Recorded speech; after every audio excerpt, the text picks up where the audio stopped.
Greetings and welcome to Channel Other Doc. I'm Jim. I use he, him pronouns, and today we are finishing up our series of world-building one-shots this month with The Deep Forest, a reimagining of The Quiet Year.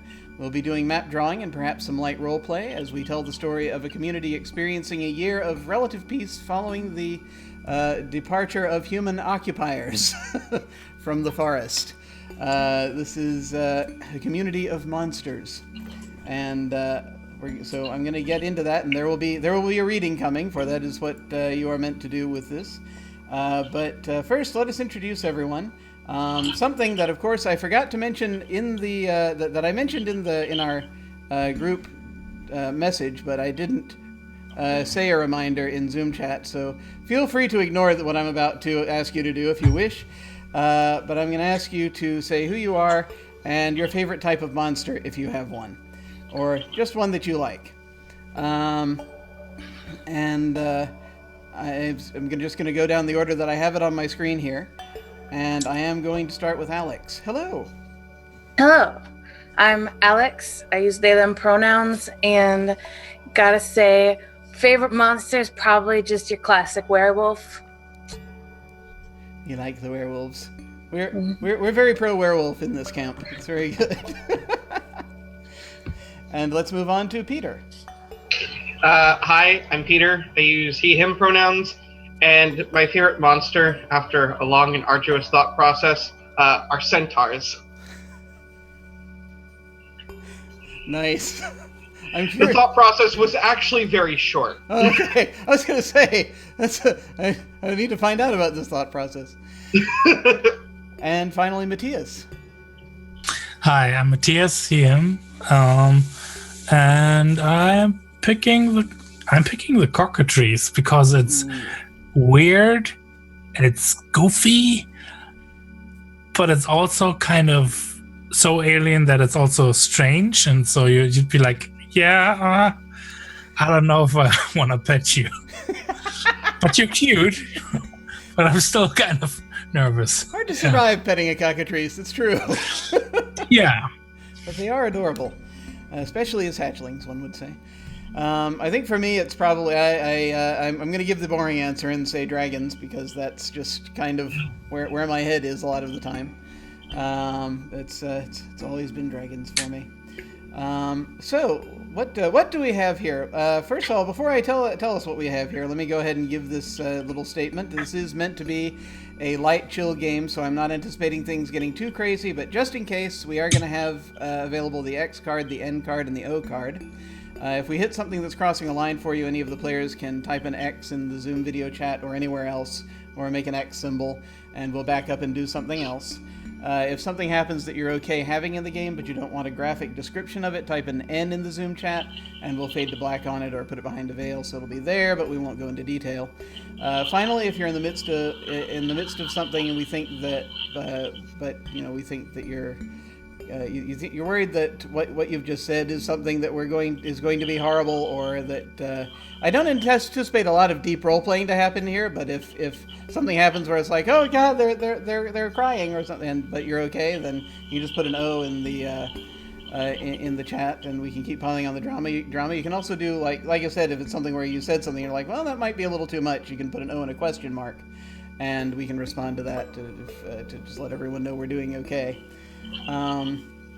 So this is a variant on The Quiet Year, which we've been playing on this channel for the last couple of weeks.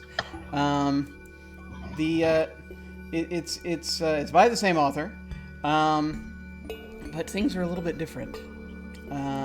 Sort of explores ideas about colonization and being different, and I'm very interested to see how it shifts.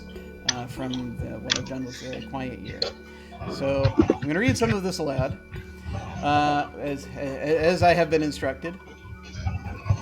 You may follow along in your hymnals if you so desire, for those of you who have it. This game is free, by the way. I should point out to those who may be watching that this is available for free as a PDF. I'm actually going to go ahead and put a link to it in the chat, should anyone be looking at this and want to grab a copy. It is right there. But here is how it begins. The opening story says, "For a long time, our monstrous home was occupied by invading humans. Now finally we've driven them off, and we're left with this, a year of relative peace. One quiet year with which to dismantle their settlements and reclaim our lands. Come winter, a band of heroes will arrive, and we might not survive the encounter. This is when the game will end. But we don't know about that yet. What we know is that right now, in this moment, we monsters have an opportunity for healing and self-discovery in our deep forest away from human eyes." And we have a certain number of tools here that we're going to be playing with. We have our map. Before playing, we'll establish some of the landscape and the monsters who live here. As we play, we'll update the map to reflect new discoveries, conflicts, and opportunities. Parts of the map will be literal cartography, and other parts will be symbolic. We're going to try to avoid writing words on the map, though common symbols are fine. So any way that you can symbolize something is a good idea. Throughout the game, we'll all be responsible for drawing on this map. It's fine to draw poorly or crudely, but all of us are going to draw. Now, down below, the audience cannot see this, but we have project dice. When a monster starts a project, we'll place one on the map to note how many weeks it'll take to finish. Each week, they tick down by 1. When a die reaches 0, the project is complete. We also have contempt tokens, and those represent any tension and frustration that might arise between our monsters. We also have in the handouts, we have a summary card, which will remind us what to do each week of the Deep Forest and in what order. I also have these decks of cards. Right now I've got the spring deck out, because I have 4 little decks of cards that each represent a season. When we get to the King of Spades, then the game will be over. That could come at any time during winter. Now, we all have 2 roles to play in this game. The first is to speak for the members of this community and care about their individual and collective fates. The second is to dispassionately introduce dilemmas, to provoke difficult situations and see what comes of them. The Deep Forest asks us to move in between these 2 roles. Each game will ask Jim to turn off the sound on his cell phone. There we go. This game will ask us to speak as various monsters in the community and take actions on their behalf. Each time we do so, we'll indicate which monster we are speaking or acting as. For the purposes of this text that I'm reading at you right now, a monster can be either a single monster or a clutch of smaller monsters who live together. When you introduce a monster to the map, remember that it must be able to communicate and act, albeit perhaps unclearly or through some sort of magical means, if need be. We shouldn't feel that any single viewpoint belongs to any one of us, and are invited to speak for different monsters throughout the course of the game. By explicitly calling out the actors and perspectives of the monsters, the Deep Forest allows us to explore how individuals shape communities, as well as how individuals cope with the scars of occupation. We'll also be presented with opportunities to introduce issues for the community to deal with in the wake of the occupation. This will often happen when we draw cards or use the Uncover Something Old action. By dispassionately introducing dilemmas and then returning to our other role as members of the community, we create tension and make the community's struggles feel real. Now, next it says, if there's an issue you struggle with in real life, like whether a space can be truly safe, introduce situations that call that into question. Obviously, I'm not going to want you to do anything you're not comfortable with, so only do that if you want to, and if you're on board to try to introduce something. Otherwise, no worries. We are here to have fun. Now, before the game begins, we must establish the nature of the occupation and the lingering impact it has had on the area. We begin with a brief discussion about what the humans built here during the occupation. This could be as simple as someone saying, how about a military outpost and barracks, and everyone else nodding in agreement. Once the general nature of the occupation has been decided, we choose a player to draw a notable landmark that the humans left behind. This might be a lighthouse, giant statue, or adobe church, for example. It is best to keep this drawing small and simple. Next, the remaining players demarcate the borders of the occupation. This might mean drawing several rectangles to represent fenced-in fields, or a wide trapezoidal shape to represent a human village. These borders aren't an exhaustive inventory of the occupation, but rather a starting point for understanding its impact. And at this point, let's actually do that. Let's figure this part of it out. So, what do we think the humans were here? The humans that were here, what were they doing, and what sort of settlement did they have? Do you think? One thing that jumped to mind for me was there are one thing that agriculture does is it encourages farmers to straighten out rivers or creeks, so it's easier to plant regular fields around it. And it may be something that changed the course of a river that came through here. Yeah, maybe an actual canal that they built. So there's a river, but there's also a straight lined canal. I like that. Yeah, so they built that cuts across the land, through. I mean, the game's called the Deep Forest. It needn't be a forest, I guess, but if there was a forest, then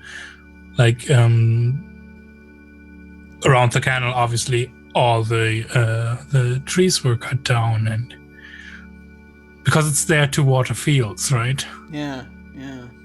I like that. I like the idea of them building around something. I don't know if they'd. My brain is screaming aqueduct, but I don't know if they'd go quite that far, if they'd been here quite that long. But at least a canal. That sounds good to me. What do you think? Yeah. Just to jump on that, I think it'd be interesting if, as part of the canal, they ended up as part of where the river was running through, they kind of built a dam to divert the water in one direction. Yeah. And so there's a huge, or not huge, but there's a part of the forest that should have been getting water, and now the ecosystems are all out of funk. Yeah. I like that. I like that idea. So I think that, so this primarily we're talking just an agrarian thing going on here. They were out here to farm and do things that one can do near rivers, and obviously there's going to be a big river running through here, so that's good. So then let's decide who would like to draw the major notable landmark, one big landmark that the humans left. Who wants to draw something? I can if you want. Sure. Yeah, so draw a big thing. So that would be. That's the big centerpiece. When you come to this used to be village or whatever, this is what you think of.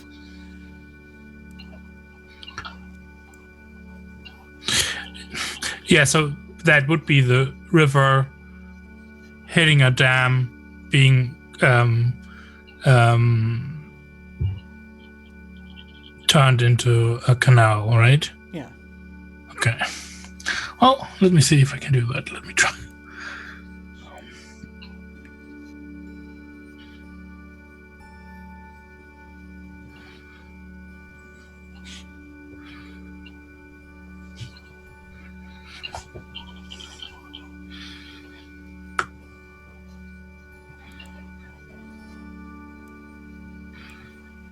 Yeah, probably at the end of that river was where the main human occupation was.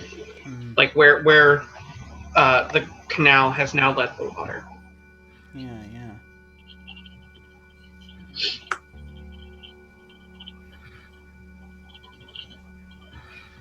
Cool. Just want to see what we got here. Nice.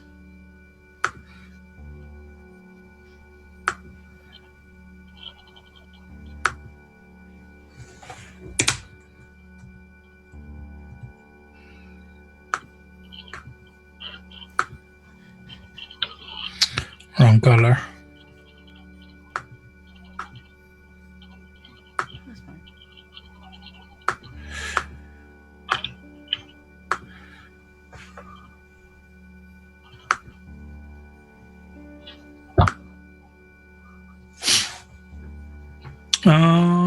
How are we thinking about scale, or is this good, or should I? We don't need to worry too much. Yeah, that's fine. It can be. We can do this however you like. So nothing said about how the dam functions, but it obviously like forms like kind of a little lake. And Okay, yeah, cool. That goes for quite a ways too. So that's okay, awesome. So now we can take turns drawing in little features.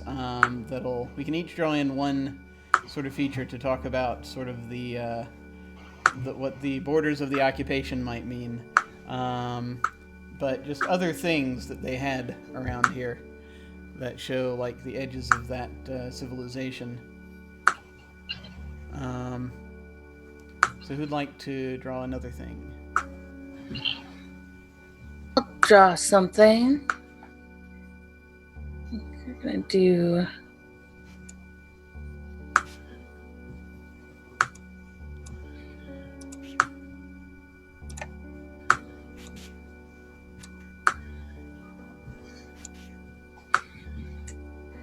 That's where that should go.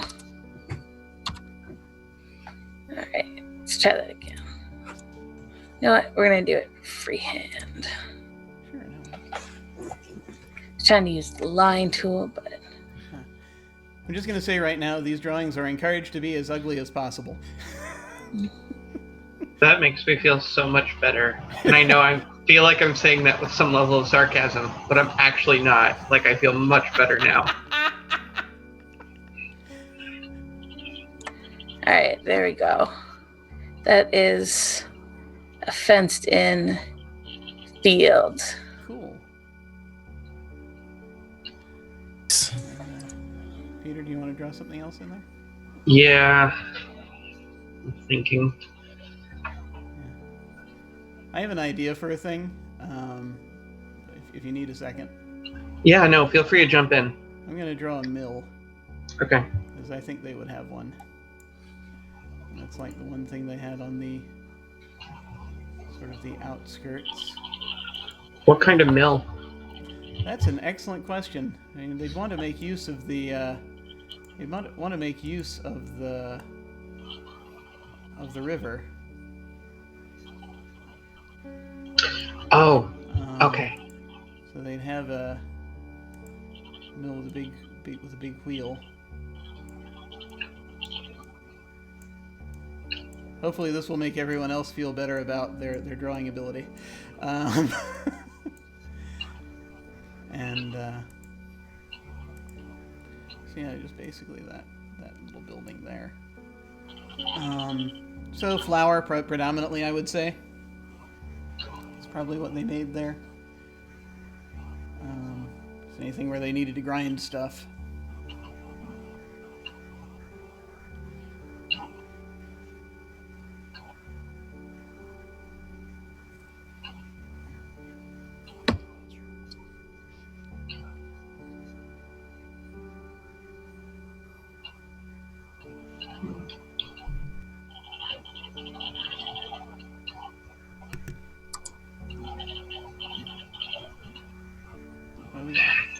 Okay, so that little circle that I drew, I was trying to think one of the reasons why they built a dam, because obviously it's to funnel the water, but when water moves as quickly as it does like that, you can also generate power.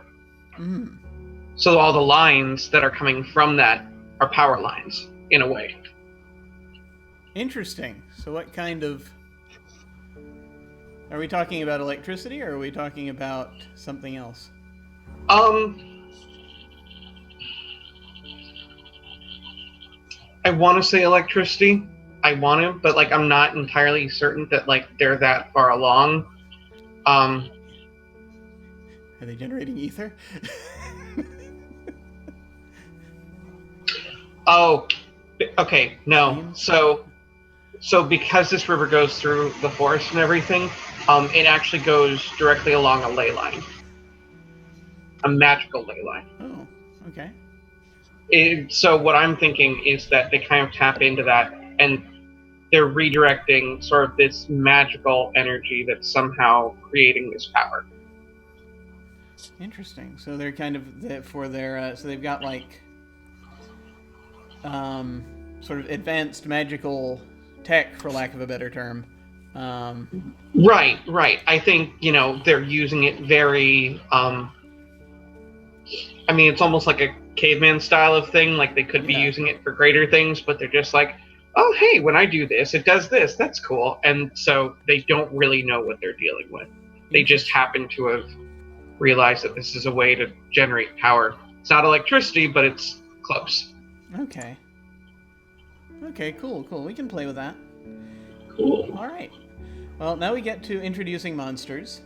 At this point, each of us should introduce one monster and tell us briefly about its nest or dwelling.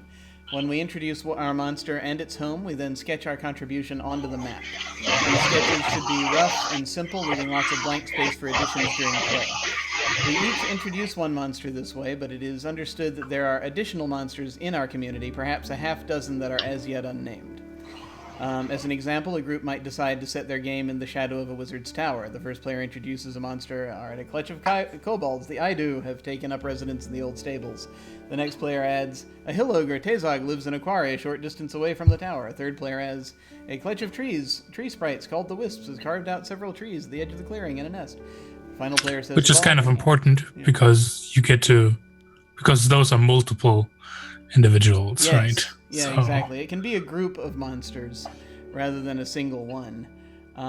Sort of just depends on how you'd want to... I'd sort of in my head, I'm thinking like the bigger monsters are like there's probably just one. Smaller monsters, you can have little clutches of them. You also have like a ball of radiant light as an example that's in the bottom floor of a tower. As details are added, the players draw them on the map and record the names, which I've set a little place off to the side for us to type names in if we so desire for these different monsters. So you can feel free to go around and add things. Does anyone have an idea for a monster they'd like? I do. I think that over here, I'm drawing a line. There was... this was sort of near what the original path of this river was. Mm. And I think there was sort of a waterfall here, and this is a cave that was behind that waterfall. Oh, neat. Nice. And I think that there is, not sure what the right collective noun is, but there's a group of Naga that live in this cave. Nice. And I think their sort of family name is the Uini, and I will type that out. Cool. I like that. So. Does anyone have any ideas for another monster?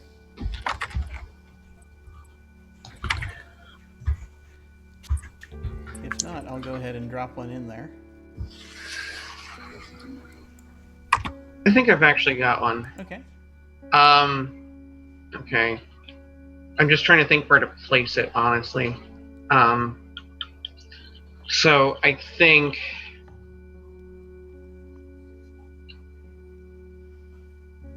Yeah. So there's a bit of an upraised kind of plateau off to the east. And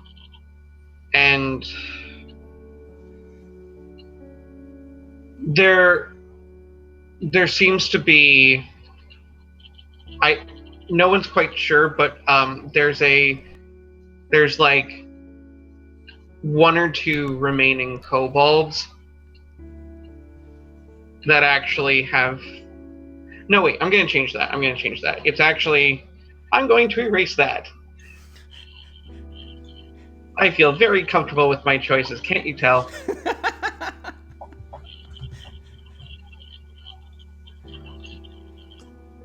I can't click on it. That's dumb.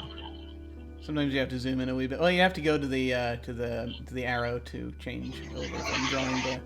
Yeah, I have changed the arrow, but for whatever reason... And sometimes you got to zoom in. Or draw a box. Yeah, or drawing a box works. To catch it. I found it. Goodbye, cruel world. Yeah, come back to me. Okay, no problem.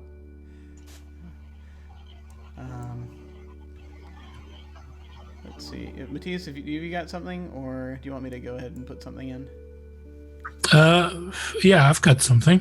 I was not sure if Peter, if you had finished. No, go ahead. Go ahead. Yeah. Okay. There is a pretty old tree, a big one that's the home to, and it's one of those that didn't get cut down by when they built the canal for whatever reason, maybe because of who lives there. But I don't know. We might find out. But it's very close to where the canal cuts through the landscape, and there's a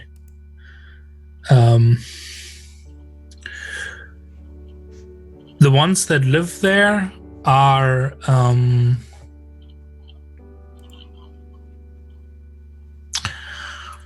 they are kind of gnome-like creatures.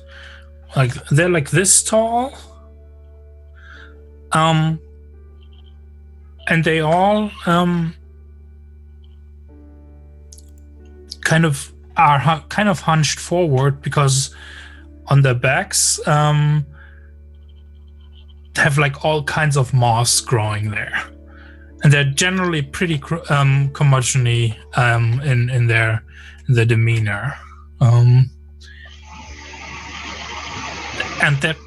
they seem to be busy all the time, though it's kind of hard to say with what at any point. Cool. Now I have a thing. I definitely have a thing now, and I'm not going to back down. Whatever. I'm mostly telling myself this.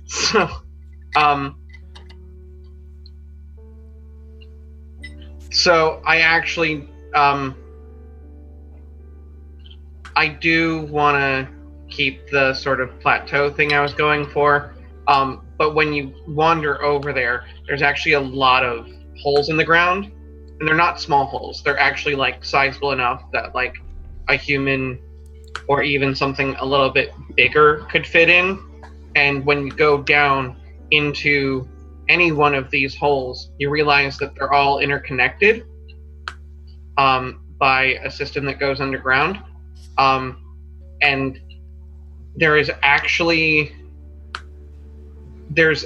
satyr that lives in the ground.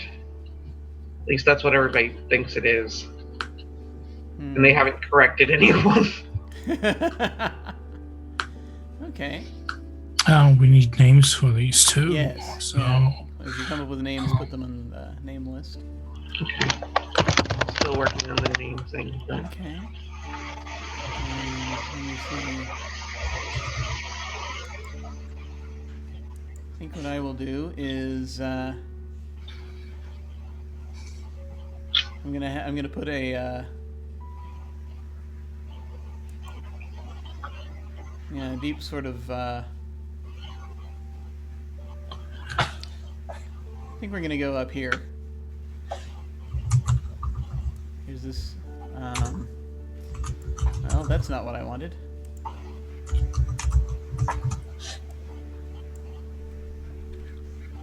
Let's see. I'm gonna say there's a kind of a deep sort of rocky hollow, for lack of a better term, down here that leads into a cave.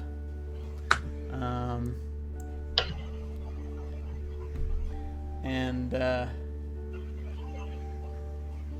within that cave lives a basilisk.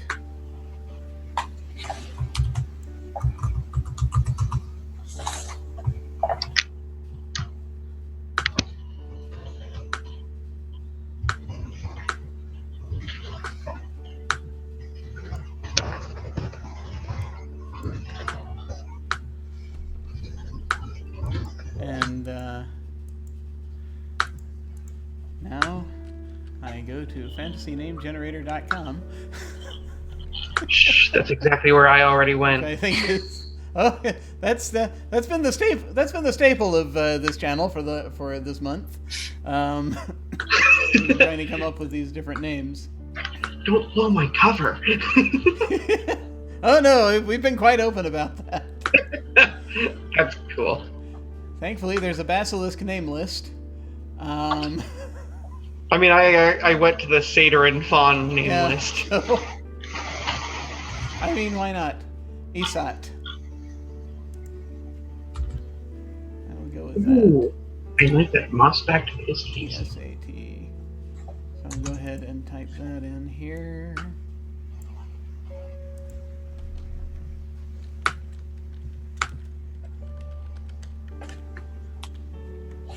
Let me change the size of it so that it is readable.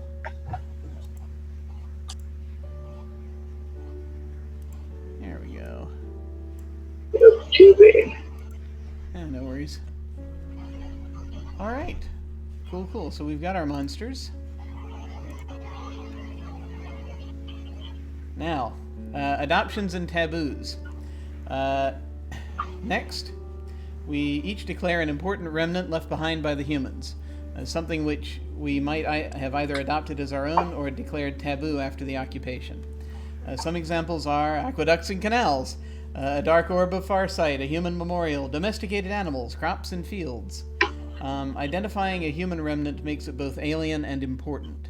If you pick alloy metals, you're indicating that monsters didn't have access to that technology before the occupation, and that there might be some usefulness for that remnant now. As a group, we now choose one of those remnants to be an adoption. It gets listed on the index card under adoption. Whoever called it now draws something on the map to represent how the monsters have adopted that human remnant into their lives. The other remnants get listed as taboos, and the players who called them draw something on the map to represent the community's fear and distrust of those resources. Remember that symbols and symbolic representations are fine, but words should be avoided. So, we should just decide...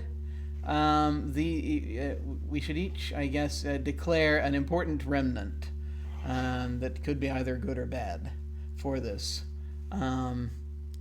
And I mean, one of us could declare whatever that power thingy is, but since we've already been drawing that, but that's a possibility. But any ideas as to what you want to be a significant remnant in this game? I mean, if nobody declares it, that just means it's at this moment not functional or anything, right? I would assume. Yeah, well, yeah, it just means that it's we can still do stuff with it, but it's not going to. Of course, yeah. It's not really going to be a thing that is significant from the start. Yeah. At least not at the beginning. Yeah. Yeah. I've got a thing, but I definitely want to O-card it and want you buy-in for it because it's a little bit more conceptual, and I would. I'll come up with something that represents it on the map. But how about just straight lines and right angles? Ooh. That's a heck of a thing.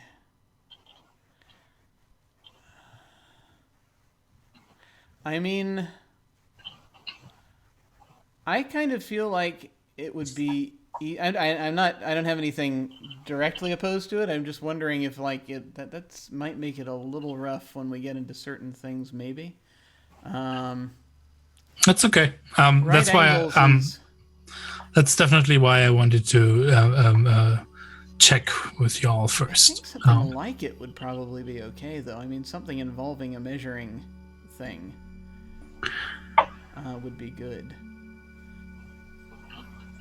So I mean, it's an interesting idea, straight lines and right angles as a thing. I don't know. What do you folks think? I mean, conceptually speaking, it's certainly interesting. I haven't played this game before, so I don't actually know how it could interact with things going forward, and so that's my only worry. It's cool. We don't need to take it that abstract. Well, it's just mostly I think it would come into play if we at any point decide to build something. It's also in the way of life, right? Never head straight to a place. You'll always approach it like that, or like it's a cultural thing, definitely. If it ends up being a taboo, but if someone else has an idea what they wanted to name,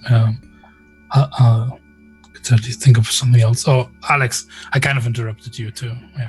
It's okay. We started talking at the same time. I was wondering if we could get something similar with like construction or something, because like all of the places that we've drawn on the map for the inhabitants are sort of natural formations, and so this idea of like building something, I don't know, gets to both like having those straight lines and right angles, have a building that'll stand up, but also like something about imposing that on like the natural features here. I don't know if that gets at what you were looking for, but Yeah, this could certainly be like construction tools. Like we don't need to define right away how advanced, or I don't know. Yeah, it's a good Anyway, well, actually, each of us should supposed to name one thing, and I was kind of. Oh, no problem. Yeah. No worries. So, does anyone have an idea for a thing? Yeah.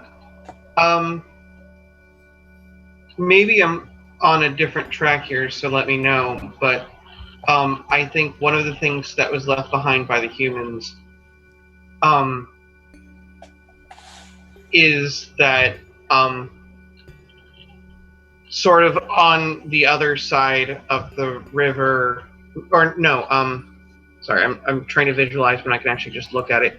I think north of where the fenced-in field is, there is a marked graveyard. Ooh, the idea of I think it's burying the dead too. Yeah. Could be a remnant. I don't think it's simply just the idea that, oh, we don't bury our dead. It's the fact that, like, it's a clear delineation of, like, this is where they lay. And I think Good idea. Yeah. for most creatures or monsters or whatever you want to call them, it's more just you leave them be. I'm gonna write that below the things before we decide which box to put each thing in. Sure. So I'll have that there on the background. Okay, graveyard. Anyone else have one? I think that they had music and like instruments. Yeah. So is it music? Is it musical instruments specifically, or all music? How would people feel about it being just all music? It's fascinating. I don't know. I mean, some of these monsters might be intelligent enough that I think that they might actually I like it. sing, but we could say that music. We can try it. Yeah, definitely. Yeah. Well, because one of these things we choose will end up being an adoption. Yeah. So it would be we'll see where it goes. Yeah, absolutely. All right. And we should draw something for that on the map, right? Yeah. I mean, ultimately, we'll be doing that. It says to do it after we figure out what they are, but at the same time, just go ahead and do it. It'll save time. I will go ahead and start in on that very awkwardly drawn graveyard. Yeah, start in on that graveyard, would you? Start building that. What can I say except, oh god, a graveyard.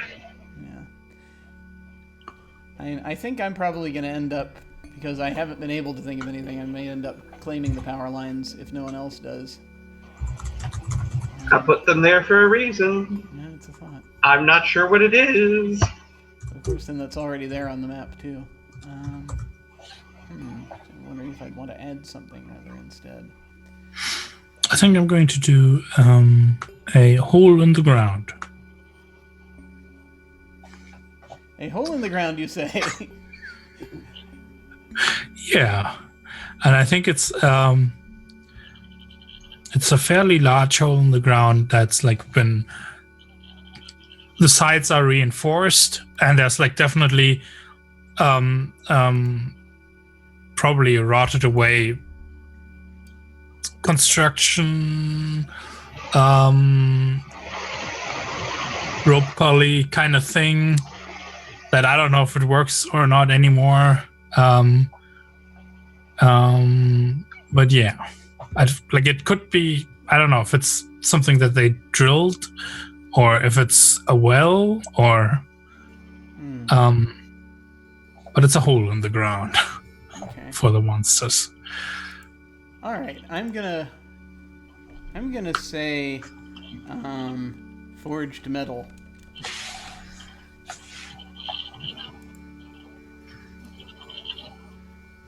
I think there was somewhere here where they did that. And I'm going to draw an anvil somewhere in the village in a moment to represent that. But what do we think? Which one of these do we think is going to be the adoption? Which one of these things do we think the monster is adopted, and then the rest will be taboo?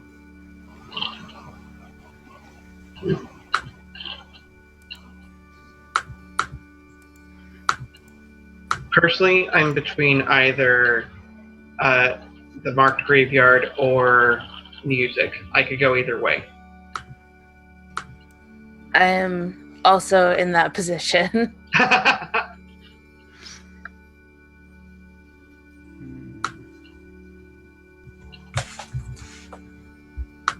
Very badly drawing an anvil. I like that they adopted music, actually. I like that idea. And I drew an amphitheater for the music. That's what that is. Nice. Okay. Awesome. All right, so we agreed that we want music to be the remnant that's adopted? I believe so. All right.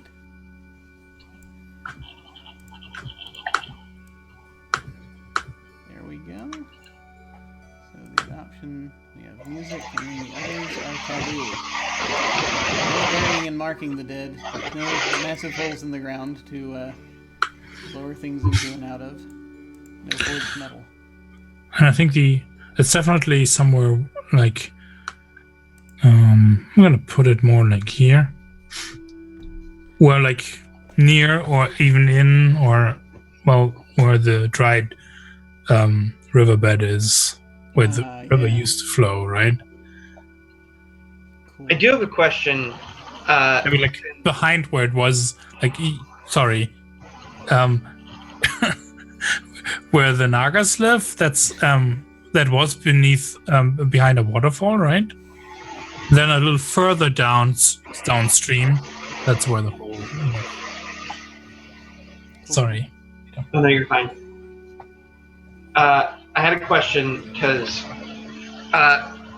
the hole in the ground being taboo, is that specific to this hole in the ground? Or I guess I'm asking because I did sort of put the satyr underground surrounded by holes in the ground.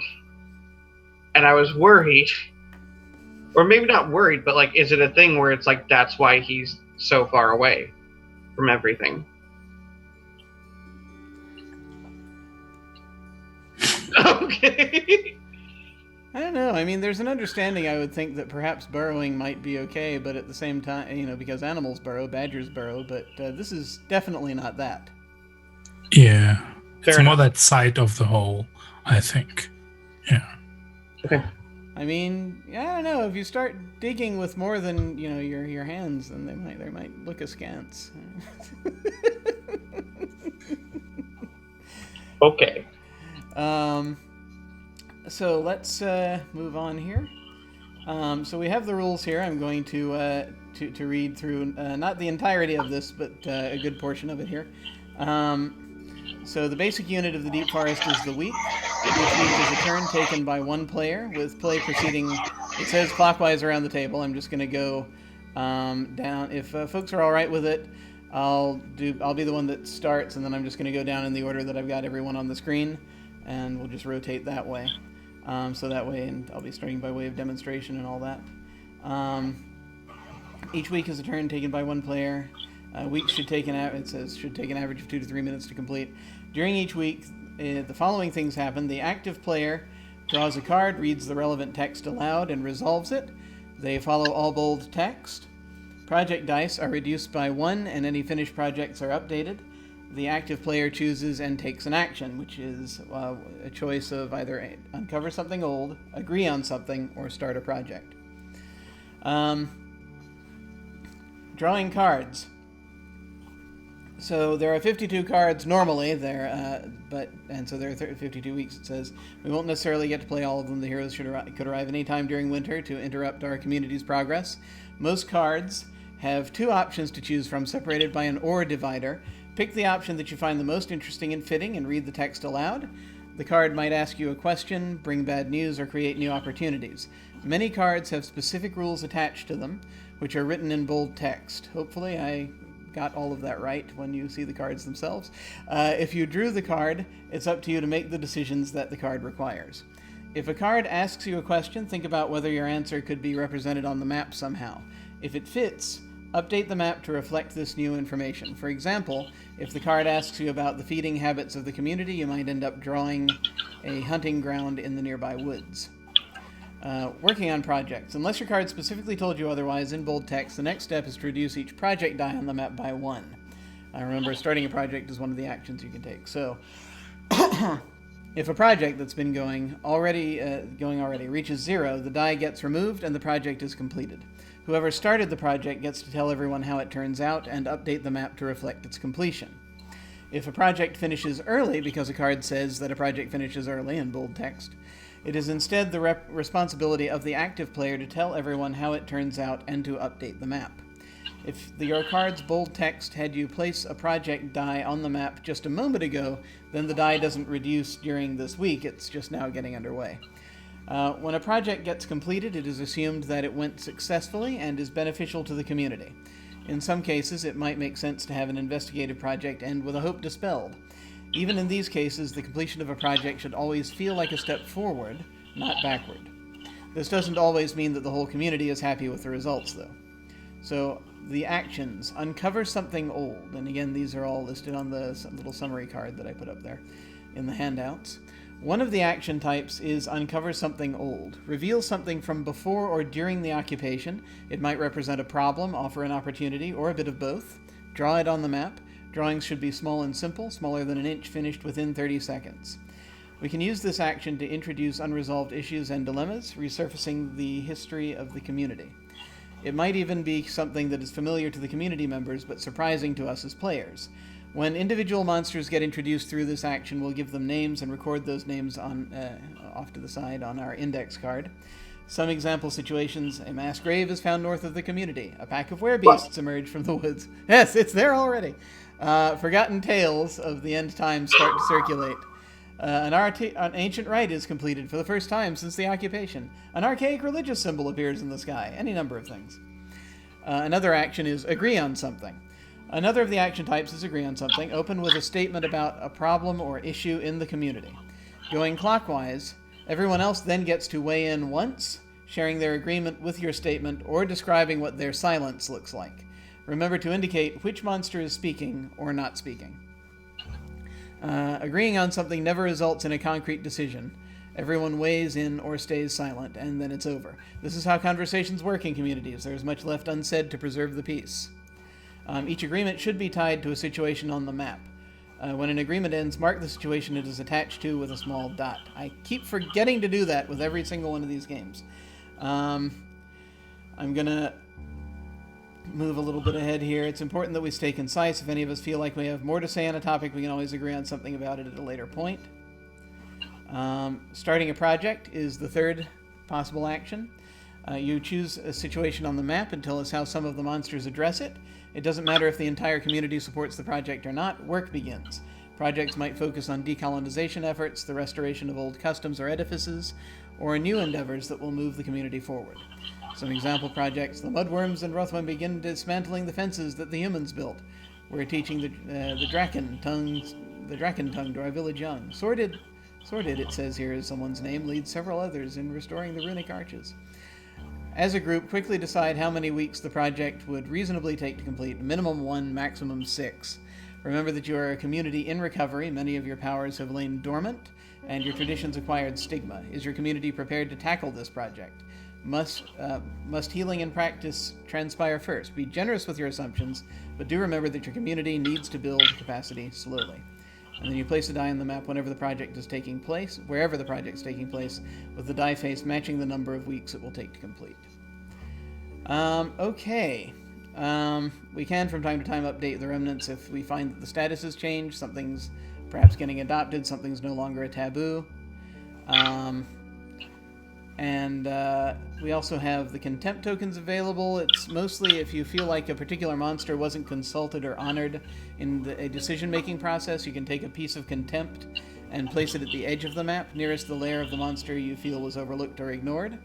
If someone starts a project that you don't agree with, you don't get to voice your objections or speak out of turn. You're instead invited to take a piece of contempt. Contempt will generally remain on the map for the rest of the game. It will act as a reminder of past contentions and slights, signs of discord within a divisive community. It'll become that later. Within a diverse community. In addition, you can discard it back to the center, like it was, in two ways.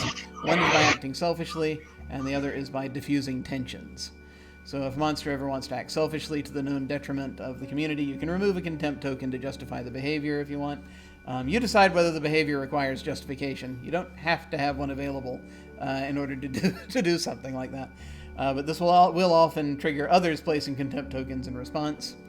If someone else does something that you think a monster would greatly support, that would mend relationships and rebuild trust, then you can remove a contempt token to demonstrate how they've diffused past tensions. So let's go ahead and get this started. As we've gone over the main parts and the other things, is everyone's got access to a copy if you need to look through it. If we are all agreed, I'll go ahead and overturn the first card. All right, let me pull up my summary here to make sure I know what I'm doing. Okay. These cards down here, you should be able to pull them out and just sort of drag them onto the map. Drag them onto the map when you're reading them, so that way that anyone's watching can see them. So, the Two of Spring, I did shuffle this, I'm pretty sure. But I will do it again, just because I'm insane. What cultural practice or ritual unifies your community? Or, there is a monster who did not join with you in driving off the humans. Where are they on the map? What makes them different? Okay. I'm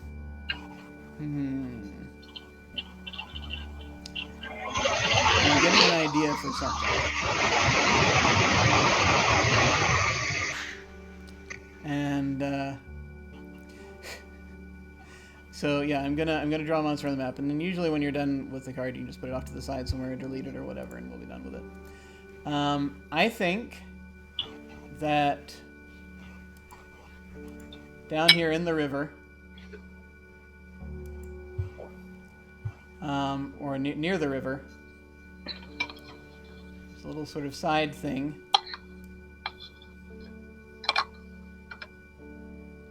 It's kind of a pond area.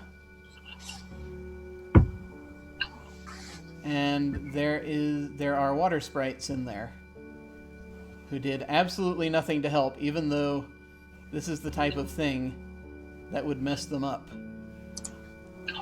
One would think. But I'm just gonna take a contempt token for that. The curmudgeon-y spiddies. yeah. They don't they're pretty Somehow I don't know how perhaps I'm psychic, but somehow I felt that Matthias would be the first to take a contempt token. They're the best part of the game.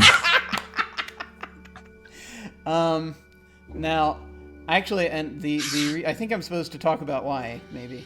What makes them, where are they on the map? What makes them different? So, I think that the thing that makes them especially different is that,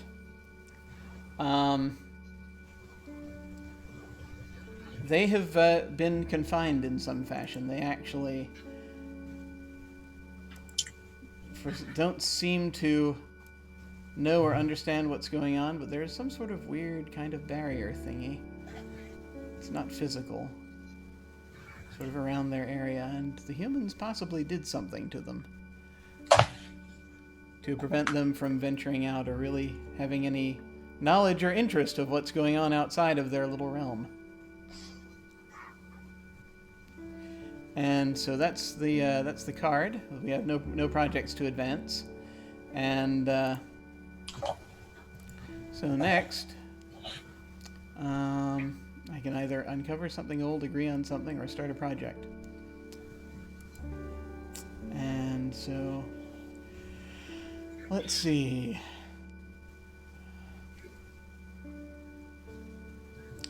I think there is going to be a project. Am I supposed to say which monster is undertaking it? I can't remember. Yeah, or you could name multiple ones as well. That's what you read out loud a moment ago. I think exploring the amphitheater would be an interesting idea, just to see if there is anything of use there, because we seem to have an interest in music now. So this is like the one thing that we're kind of curious about. I think that I also need to. I just realized I need to name these monsters down here. I'll do that in a minute. Do we think this is... And this is the interesting thing, because I don't know that we necessarily each, quote-unquote, own these things, so I'm suggesting perhaps Rick is the one that might be going out to look at this.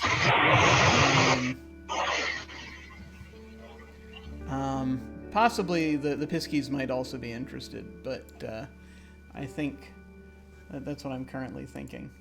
I don't think that's going to take too long. I mean, 1 week, maybe 2, to fully investigate the amphitheater and try to learn more about it. What do you folks think? Yep. You think like 1 week or 2 weeks? I think 2 weeks. I think it's a little ways away Okay. from where Rick lives. There's a lot of back and forth. Yeah. There's coordination involved here, so yeah. All right. 2 weeks it is. Okay, and that's my turn. So next we have Alex. Draw 1 cards. Okay, now that's put in your hand. You can feel free to just drag that out onto the table. Yeah. Oh no! I did a draw. No!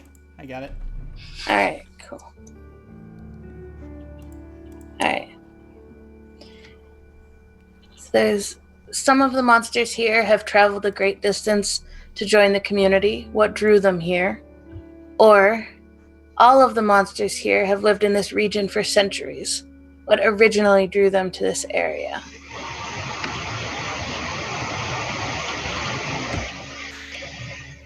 This is the Queen of Spring. I think that I'm going to choose the second option. Okay.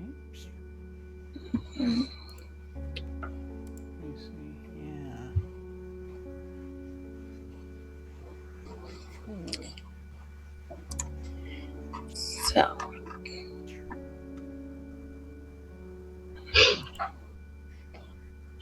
and I think that there is a particular kind of flower.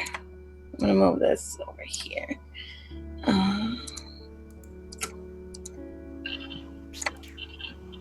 my colors going.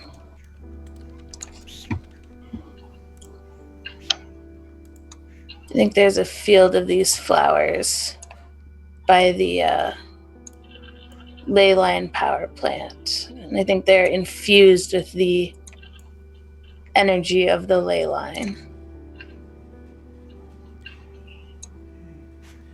I have just named the water sprites the Kari. Ooh. Thank you, fantasynamegenerator.com. Look at these lovely blue flowers. Nice. And so next we take the die down one. I'll go ahead and take care of that. Alright. It's been 1 week. No, they haven't discovered that yet. They're not sure. They haven't gotten to the Bare Naked Ladies collection in there yet, I don't think. It's coming out. It's in the orchestra pit somewhere.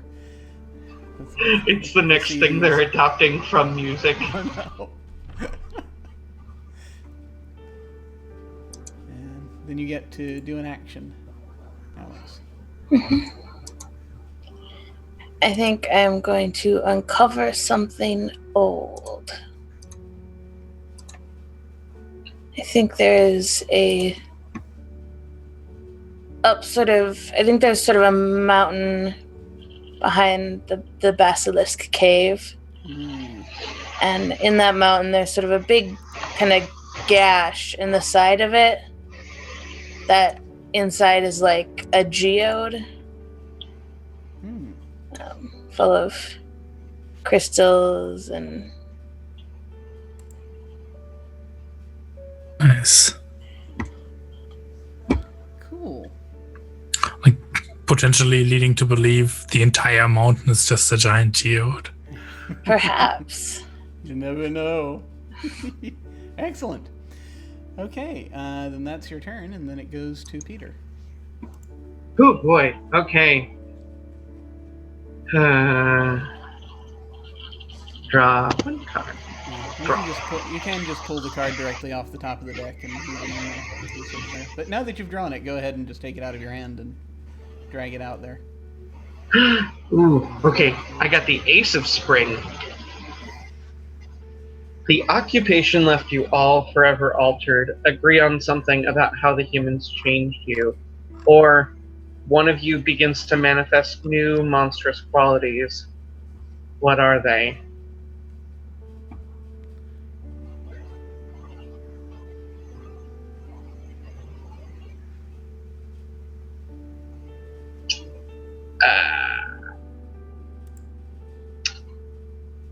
Yeah, let's just go ahead and do the first one. The occupation left you all forever altered. Agree on something about how the humans changed you. Which is funny, because as I'm saying that, I'm going, right, how does agree on something work again? The way you do it is you start by making a statement you say who it is that's speaking, which of the monsters that's speaking, and they make some kind of statement in some way about how the humans changed you, and then we each get to do that. Either we make a statement that agrees with that, or we don't say, or we show how the monster's not saying anything. Okay. Then, yeah. I think I'm going to have the Kari speak. The water sprites, and I think,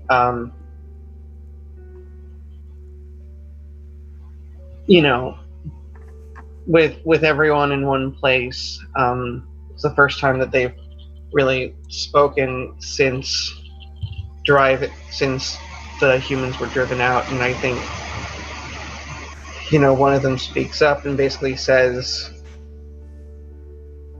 that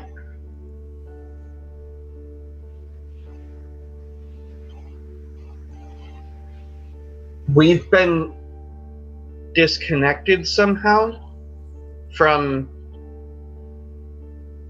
the forest, and it isn't just a physical thing. There's something off about it. None of us can quite place what is so wrong, but if we could maybe start to piece our original lives together.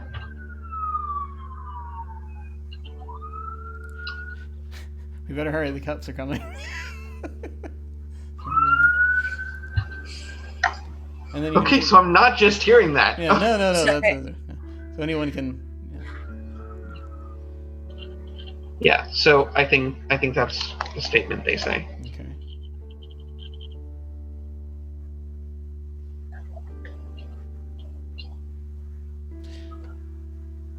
I'll say that Isat is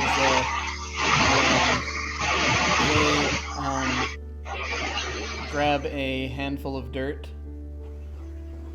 paw full of dirt and cover over a rock with it whilst nodding.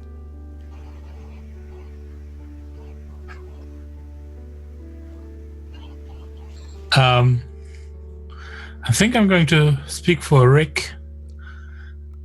And whatever Rick's found, he's not listening. He's found like 2 new things, and he's like looking at them from his search, and it's like way too occupied with the new stuff.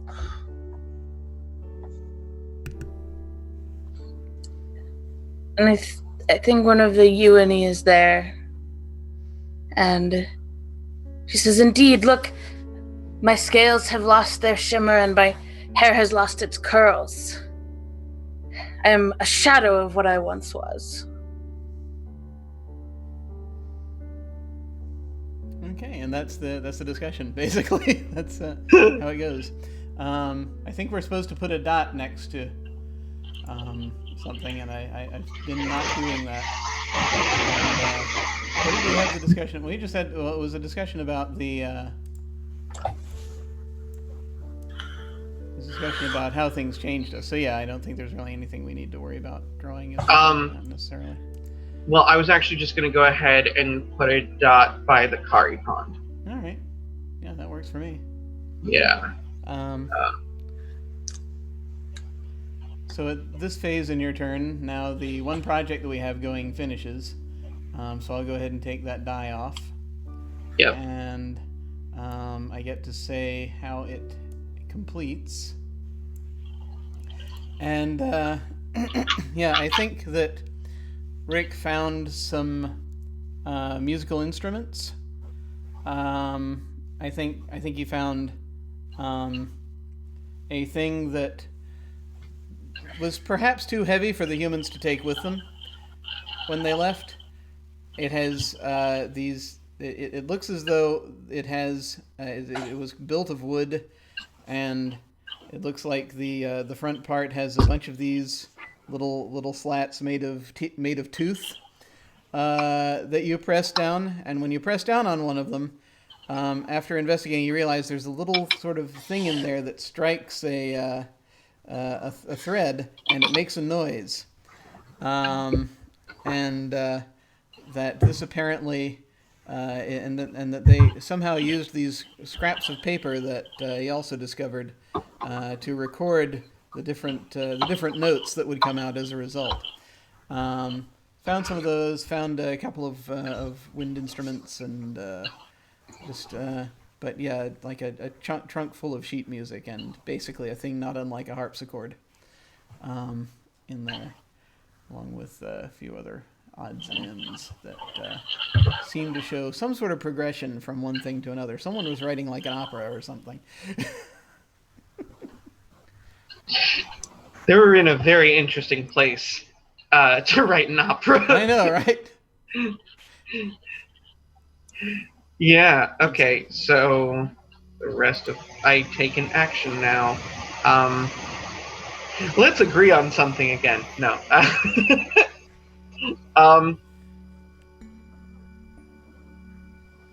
Yeah, so I think I'm gonna go ahead and start a project. Okay.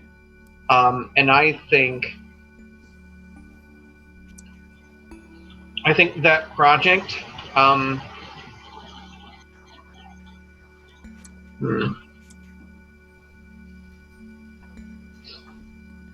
I think that project is going to be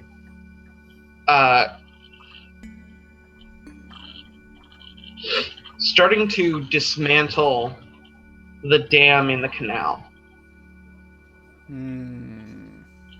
Because that is presenting some major problems for where the any unknown denizens of where the river originally passed through. And for that, I think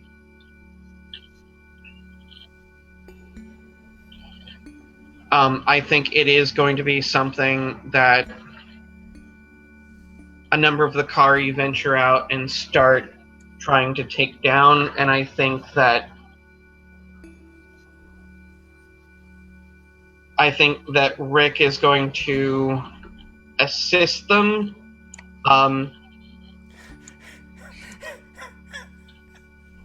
Was that a contempt token that just flew past? It was. It certainly looked like one. For the Komajini Piskies. Yes. I think they actually like having the water source right by their tree. That's fair. And wanted to. I guess I don't have to explain the contempt, but yes. Well, yeah. I mean, I was literally about to say that the Piskies were going to help, but I guess they won't. I guess they're a little bit busy being contemptuous. So yeah, I think it'll just be Rick and Makari doing their thing. Before they form their band. Oh yeah. So how many weeks do we think this is going to take? I think the dam was actually really well constructed if it worked this well. It's going to take a while. I'm leaning 6. Yeah, even. me too. Yeah. All right, 6 It's it a is. big thing. It's a big change too. I like it. Yeah. Yeah. And you have to be careful about it. You can't just, Yeah. blow it up because that's a whole mess. Okay, so I'm gonna put that over by that little pool we've got. How do I change the number? Right click and it go to multi-sided. And Choose side. Side, yeah. All the way to 6. Dun dun All dun. the way up. There you go. All right, here we go. And that is my turn. Mm-hmm. Okay. It's me, right? Yeah.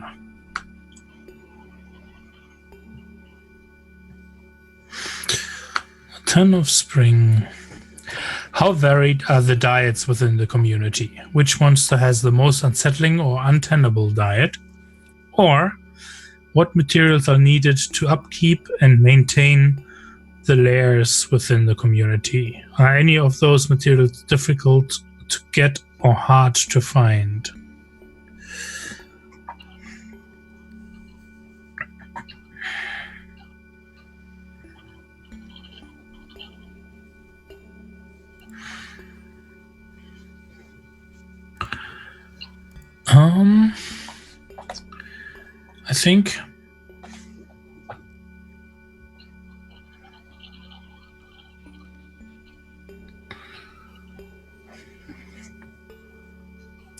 I think the diets in the community are quite varied.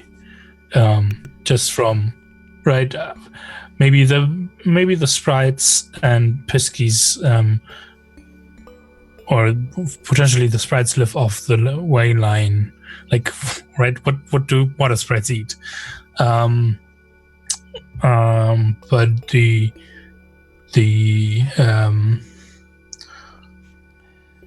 the Naga definitely are more have a more traditional, like what we would think about of a diet, I think. But the monster with the most unsettling or untenable diet, I think it's got to be Asat, the basilisk. It doesn't discriminate that much, I don't think. It's just, I just think maybe it's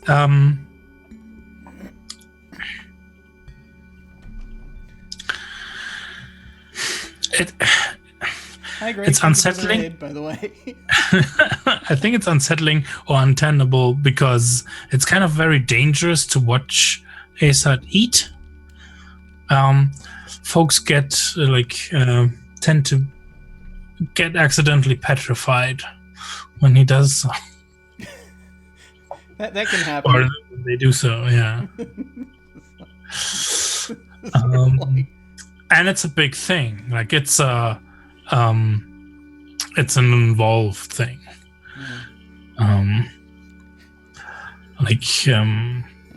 It's noisy and munchy, and yeah. Do not sneak up on Aesop when he's eating, because you're just when they're eating, because they're just gonna look up and be like, and that'll be it. Oh wow! I wonder if there were like other satyrs, but they all made a thing of it, and now Rick's the only one that's like. And now there's a statue garden of satyrs somewhere. They don't really, they're not trying to necessarily do it. They can turn it on and off, but it's like, just sort of a defense mechanism, really. It's like, Yeah, but when eating, yeah. You're gonna want to defend yourself. Yeah. How dare you interrupt my meal? I'm reducing the project dice. And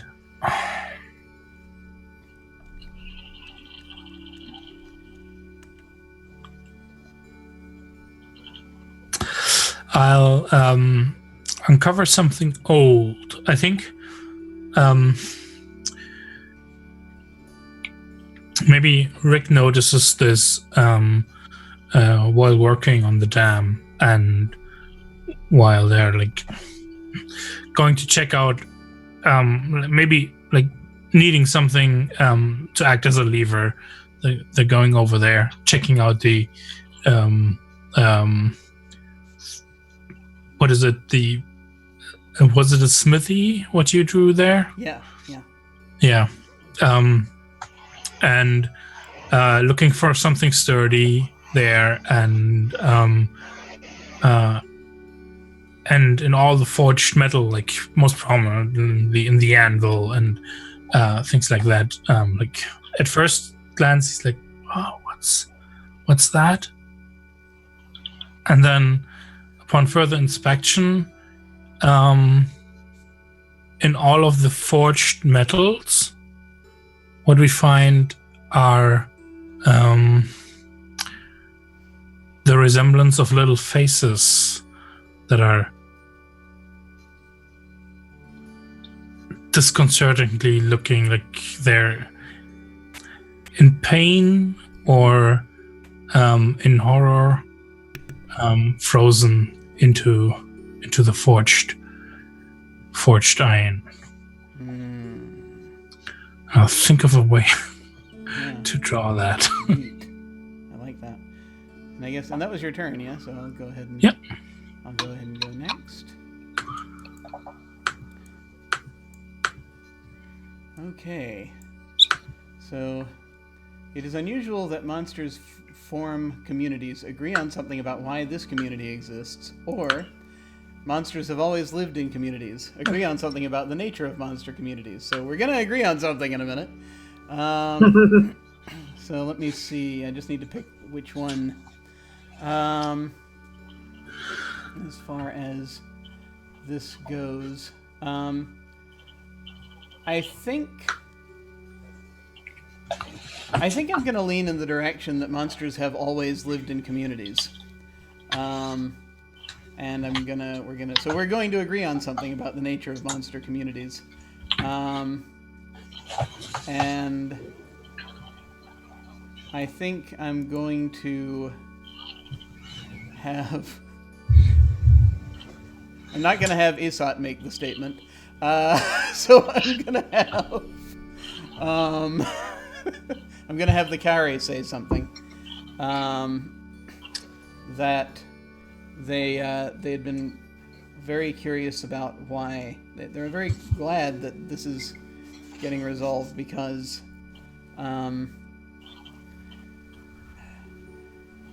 generally, as long as we mind our own business and others, it gets along well. But sometimes when there is interference from others, then we do have to work together for a while. So they're glad this initiative is starting.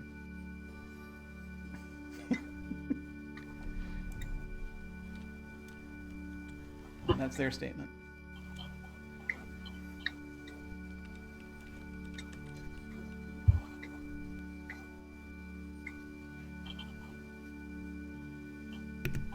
Anyone else have a statement in the discussion? have I been muted this whole time? Or No. okay. I think the spitties are. I think there's one there, and I think he just has a bottle of something, and he pours himself a cup of it and just like downs it in one.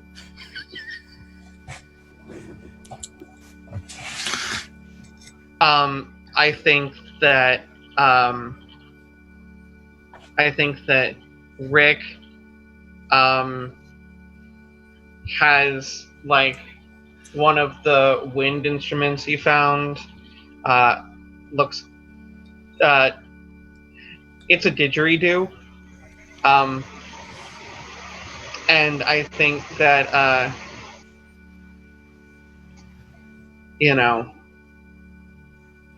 think he says, I mean, yeah, I'd agree with, and then he sees what the Spitty did, and just kind of goes, I mean, well, and then he just blows really hard with the didgeridoo.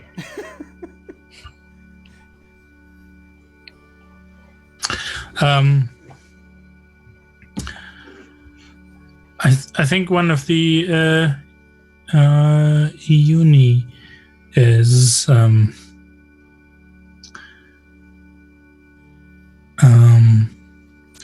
just says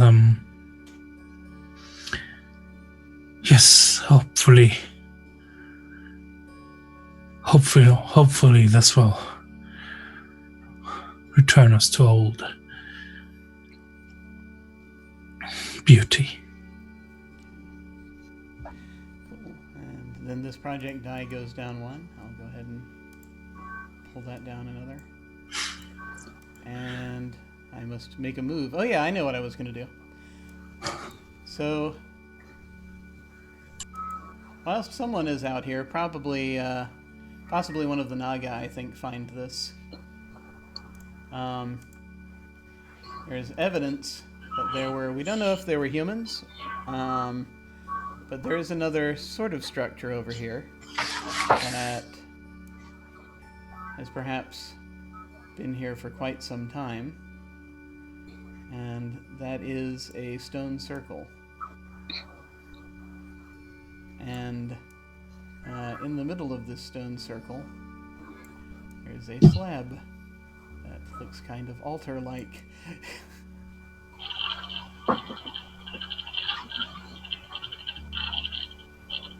Someone was out here and they were up to something. And that's my turn.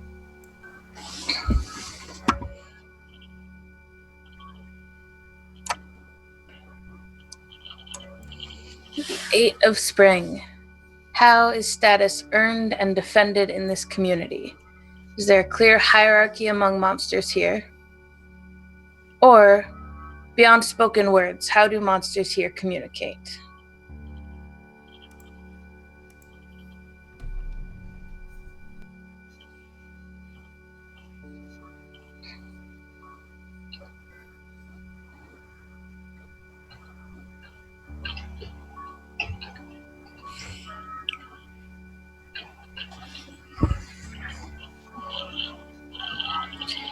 I think that move this out of the way. I'm going to choose the second option, and I think that there is. It's like, I don't know. There's like a board and also a like table, and I think that it is used, and a monster can go there and leave something, and that whatever they leave communicates something, or if they go there and take something that was left by somebody else, that can also send a message. Sometimes it can be, here, I have extra fish and I do not need them, so I will leave them here, as like sort of a brag, but also like a, hey, if anybody needs these fish, they're here. Kind of like just sort of nonverbal indications of that kind of thing. And or it could be like, I just put a rock there. Here, have a rock. Screw everybody else. Or like, I am not going to move. I am being stubborn like this, you know. Every now and then a statue shows up on the table. It's like, okay. He's hot. Oh dear. He's not happy about something. But yeah, and I don't think so. I think it's like, if nobody sees you leave something there, it can be anonymous. But also, like, if you see somebody leave something there, it's like, oh, what did that mean? Did they know I saw it? Like, was it? Yeah. But I think it's common enough that there's a decent shared language of what stuff means. Yeah. I'm gonna draw it. I think it is kind of probably fairly central, so like here-ish. Alright. And here's this also. The table. I'll go ahead and take down this project die whilst you're drawing that. Alright. I like how close it is to the amphitheater. Yeah. Trying to make it sort of equidistant between everybody, and hey, guess what? That's also where that is. And for my action, these spitties are going to spend one of their contempt tokens because they are starting a project to dig up and dismantle the graveyard.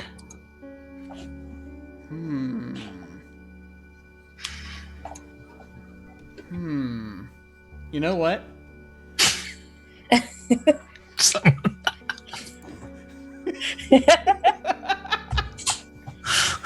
Those were easy bodies to get at, man. When you go there might have been a little digging going on there already. Okay, no. Now I'm gonna go ahead and boom. Oh dear. Because after what you said about those were easy bodies, how many satyrs do you think there are there? Oh, interesting. That's a good question. I feel like this will probably take about 4 weeks because the spitties are small, so it's not great at like doing a lot of digging. Yeah. I don't know that they're getting much help. So that's cool though. Awesome.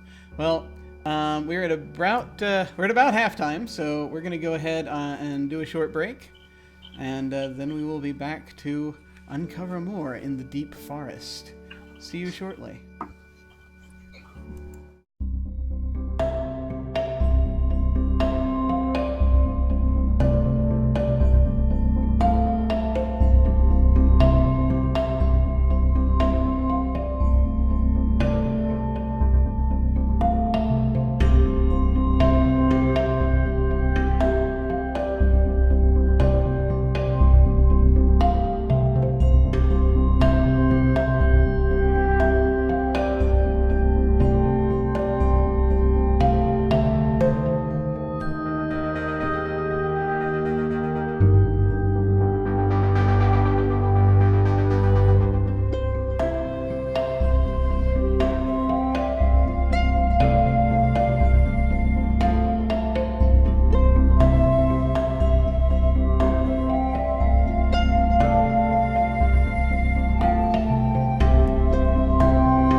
we have returned.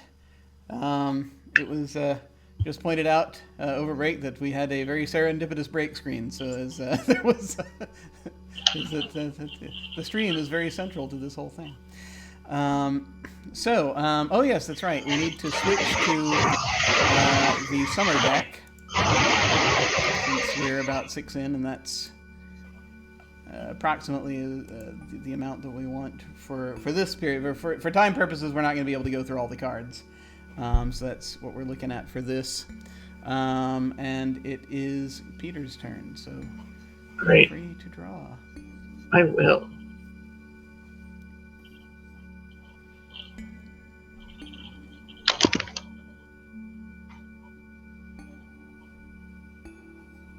All right. The 6 of Summer. A project finishes early. Say how it resolved. Who proved themselves most valuable in its early completion? Or a charismatic monster harnesses the excitement and goodwill of the community. Start a new project.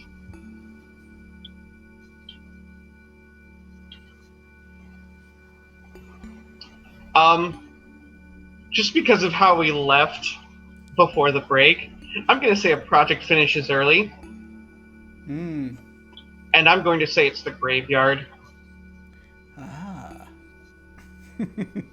All bodies were already gone. What? So yeah, since it's your since this is your turn, since it's from that card, Peter, you get to decide how that project ends. Yeah, well, actually, I think Matthias is right. I think that what happened is that, the Piskies all prepared themselves to start in on this graveyard. But here's the thing about the graveyard. There's a taboo on it. So monsters haven't gone near it recently. And for whatever reason, they go to start in on it. And, of course, this makes Esat upset because, hey, that's where I eat. Or there are a lot of fresh bodies, but they haven't gone there in a while. And Rick was upset for reasons of hey, watch out for satyrs, but it's all gone. For whatever reason, it's unclear, but the graveyard, it's not just like it was taken down. It's like it was never there. Interesting. Are the gravestones gone, or is it just the bodies? No, I mean, it's all gone. It doesn't even look like the earth was turned or anything was buried. Everything is just flattened over. Interesting. And you gonna say who proved themselves most valuable in its early completion? Yeah, I think that. I think it's got to be the Spitties, and I think just it's less that they proved themselves most valuable and more like because they were the ones wanting to take it down, they were the most overjoyed to find they didn't have to do a single thing. They're like, this is the best ever. We don't have to ruin anything. We don't have to work. This is just the best. And so it's, Awesome. Okay. Yeah. So, yeah, that project die can go. I'll go ahead and pull that off, and go ahead and you can draw something up there to represent that, and I'll take this other project die down. Yeah, I'm gonna draw. I know what I'm gonna draw, and it's gonna be an awesome drawing. Let me talk about my drawing skills, man. And it's just gonna be that. There we go. That's simple enough. Yeah. All right. And I think the natural action to take after that is to uncover something old. And it's where the graveyard was. I think it's probably a good idea to... And I think it's,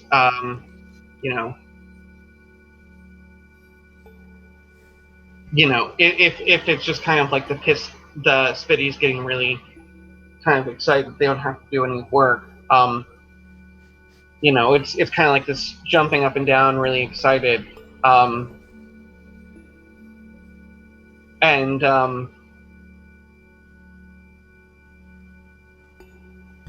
the ground seems to move, but not quite move.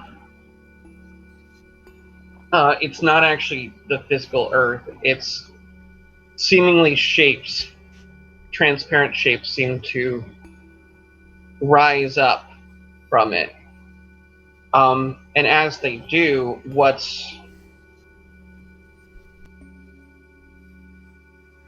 there are actual, like when they rise up, there are actually holes where the graves were, and everything seems to be where it was before. The gravestones are gone. The bodies are no longer there, but there are clearly places where they were taken, and as the shapes seem to shimmer into focus, there's actually there's a rather large group of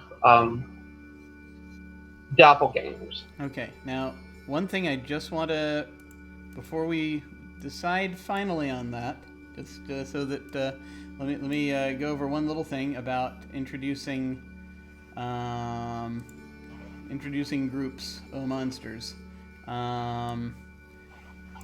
We that's cool for us to have some, just so long as it's not so many that it's going to change the entire fundamental shape of the community. So, I mean, compared to the rest of the community, what are we thinking we have down there?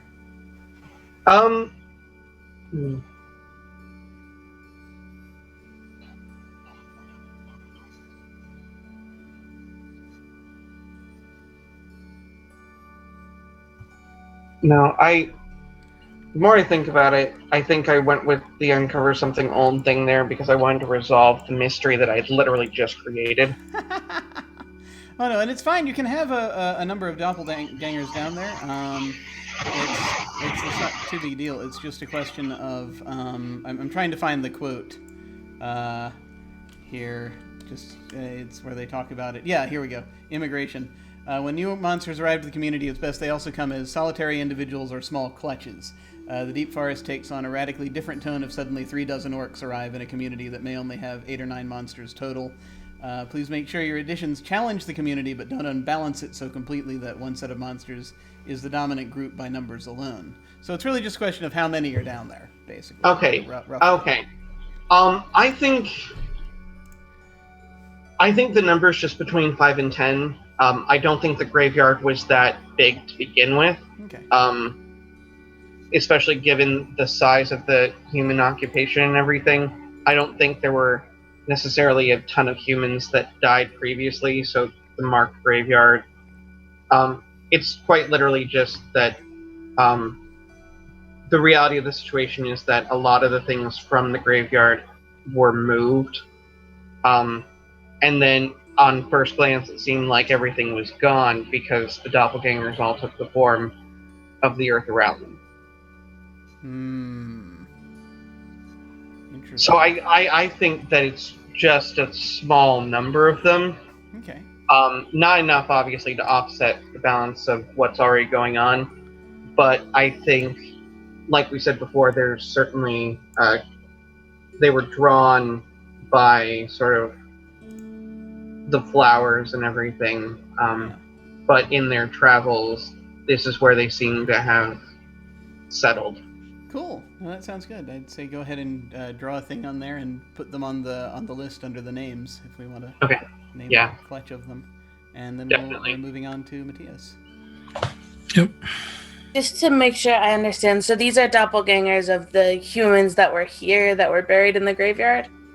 Not quite. Okay, sorry. What? No. It's a difficult thing to. More like D&D doppelgangers, right? Like beings, that shape-shifting creatures that can take on the features of different things. Mimics.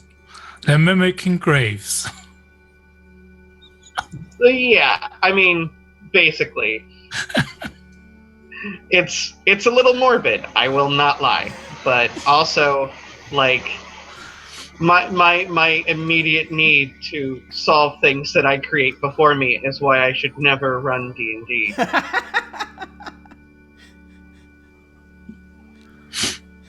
Uncover the mystery. Here's the answer. No. Okay. Shall I continue? Yeah.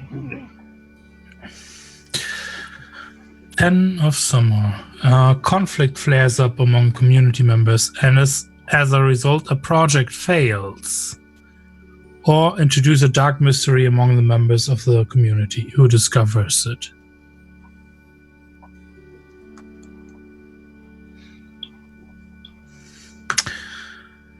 Well,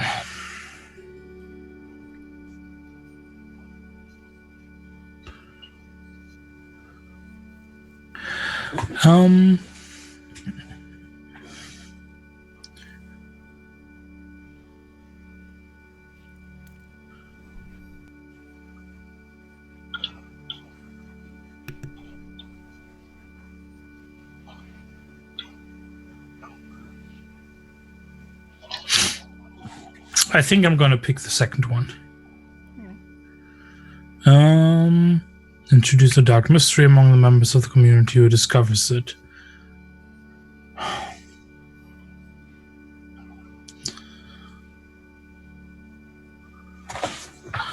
I think it's one of the Yoni who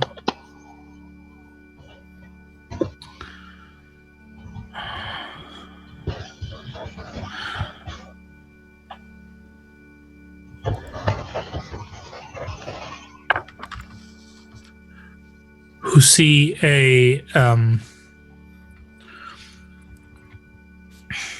not sure, like they went down to the stone circle, and it's in the low light of the dusk, and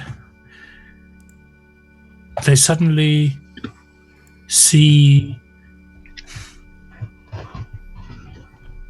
a specter or something walk from one pillar to the other, and then vanish behind the pillar, and then not come out the other side, and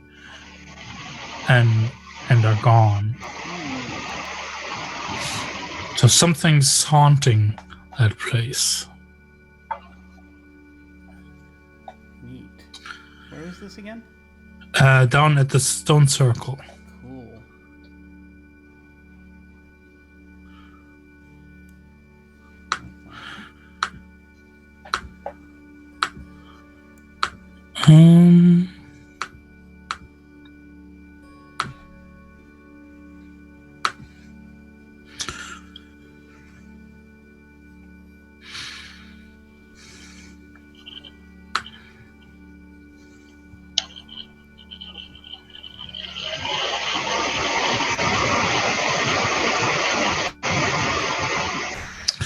Yeah.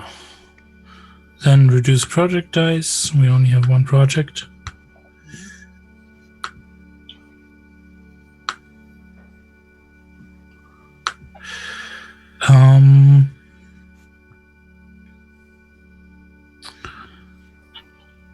And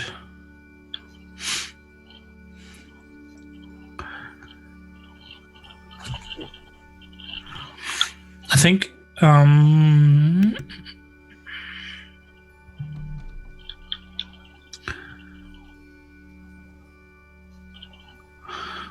going to start a project.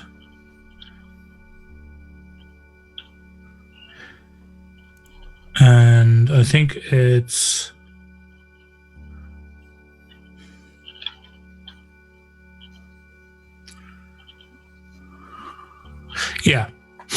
I think it's I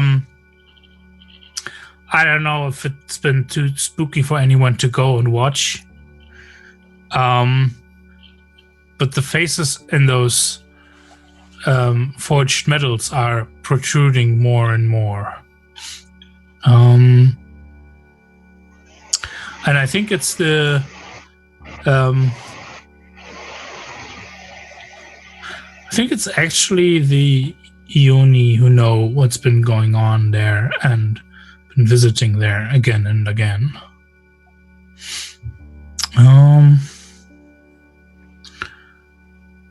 And I think 4 is a good number for this project.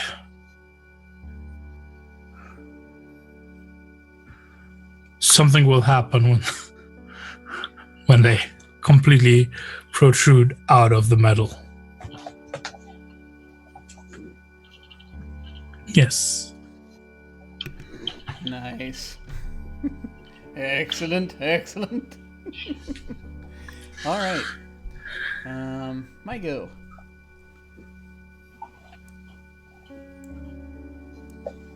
King of Summer. Hot summer days lead to anger and paranoia among the monsters. Choose one. Community leaders spend the week silencing dissent, the weekends immediately, or the community leaps into frenzied action. Start a dangerous project. Oh boy. Let's see. Dangerous project, you say.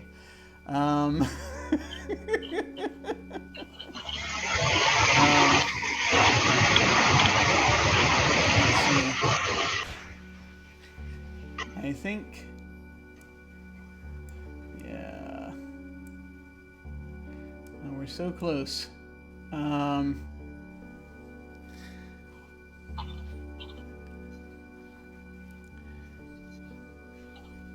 Yeah, okay. We're gonna go in and ransack the remains of that village. I think that is something that, well, let's see, I think that is going to be undertaken probably, I mean, I could nominate the doppelgangers, they're new, but, I don't know, I feel like the, who's doing the anvil monitoring project? No, I mean which monster? It's mostly associated with the Ioni who more or less watch over it. Yeah. I think that the ones most likely to ransack the. I mean, honestly, this could just be Isak going through on a rampage, but I feel like this is more of a smash and grab type situation. So maybe maybe a few of the unis, and maybe a couple of the doppelgangers are on board with that. I think that might that might be an interesting thing. Just go in regardless of whatever it was. We've been afraid of that place for too long. We're going to overrun it and smash, grab whatever we think is going to be useful. Just go through the whole thing. That I feel like is a 3-week or project, maybe? Yeah. 3 weeks sounds good. All right. So that's a smash and grab.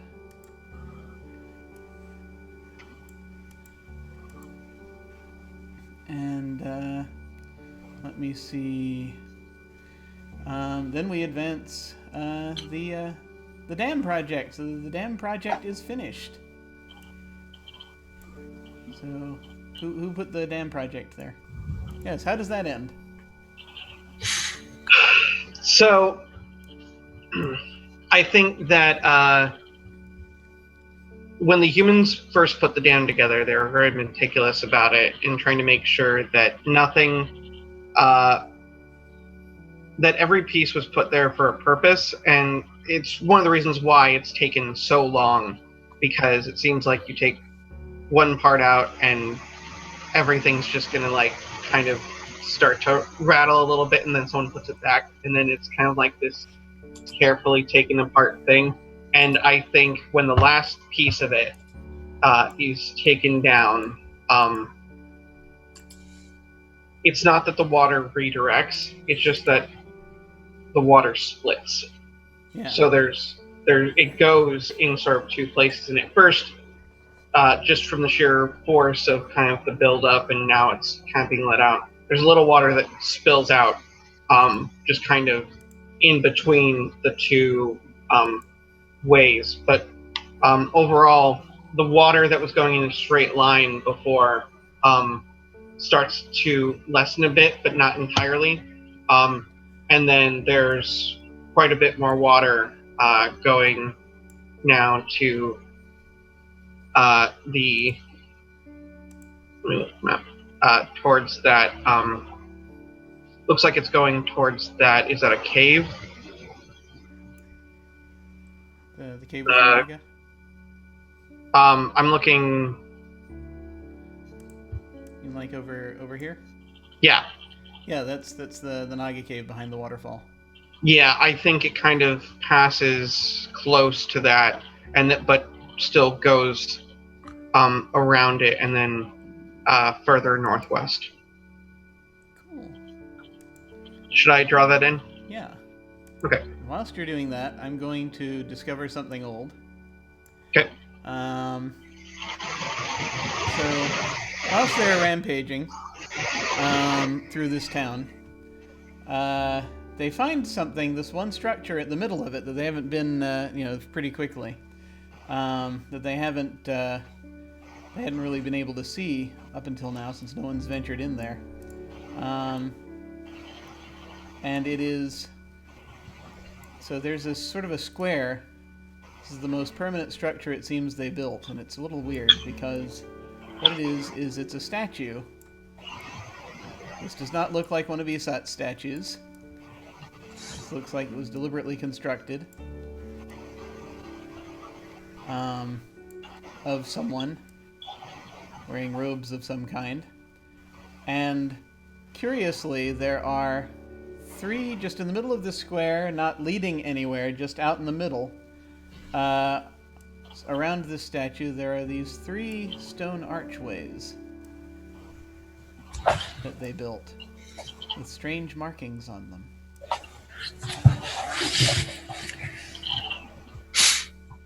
And those are no parking signs, Jim. Yeah, they're basically, yeah. And the no parking signs appear to be connected up in some way to these lines that were established. And that is my turn.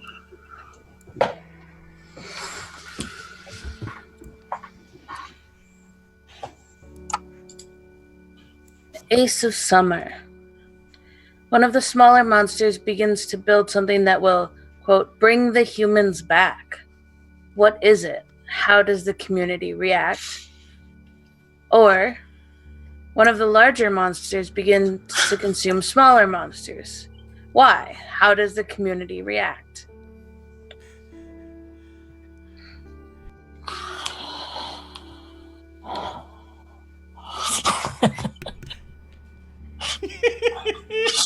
A very great choice.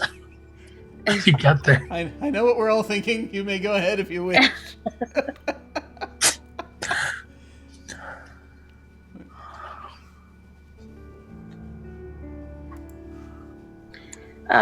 I think I'm not gonna go there. Okay.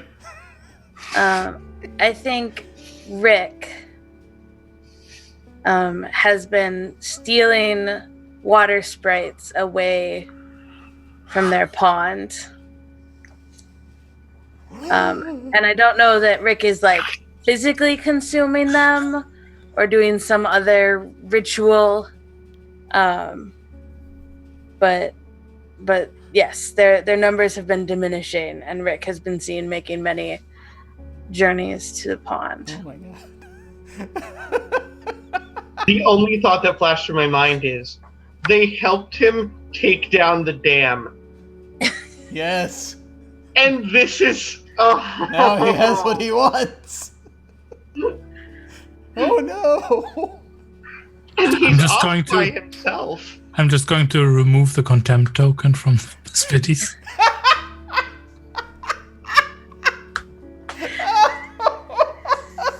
I feel like Rick also probably can get rid of Get rid of their contempt token. Yeah, I'm okay with that. They're doing something selfish. Oh, that's wonderful. That's so All right. wonderful. We'll get that card out of there. Oh my god, I love that so much. Satyrs are my second favorite monster, and this is death of me. So becoming slowly like Dirty Secrets as suddenly we find people are guilty of things. I have an idea. I just want to check and see if it fits within the confines. Can I introduce a new monster that is associated with something that is on the map who is going to be starting a new project? Or is that doing two actions? I'm sorry, my brain was Okay. not completely here Sure. for a moment as I was taking down project dice. I think the Introduce a answer new is just monster? yes. Yeah, well, so I think that out of the geode gash in the side of that mountain comes this like big crystalline golem. Ooh, nice. And this one, and it's just one of them, but they're very big. And I think they are going to go down to where the ley line sort of power station is, and they are trying to like reroute the ley line in some way. Ooh, nice. And I think that's probably a pretty big project. I think the doppelgangers, I think the Lucens are helping.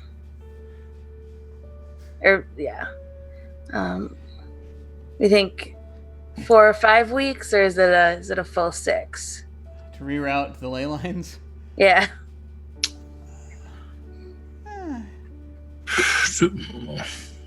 Whatever you feel, I think it's fine. Yeah, just settle in the middle, maybe like 5. Yeah. All right. Yeah. Close. And I think they're like very sort of no nonsense about it, like almost like just a contractor like going out and being like, all right, gotta start doing this work. Nice. That's very cool. Yeah, I guess you can go and put them on the list too. Right. Name the golem.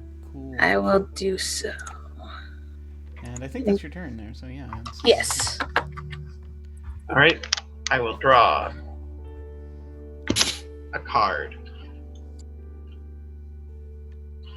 All right. We have the 4 of Summer. A young monster lashes out at the community. Who is it? Who does the community blame for their anger? Or a monster who lived before the occupation claims that the new community is immortal. Immoral. Immoral. Yeah. My bad. Could not read that. Start a project that reflects their fundamentalist call.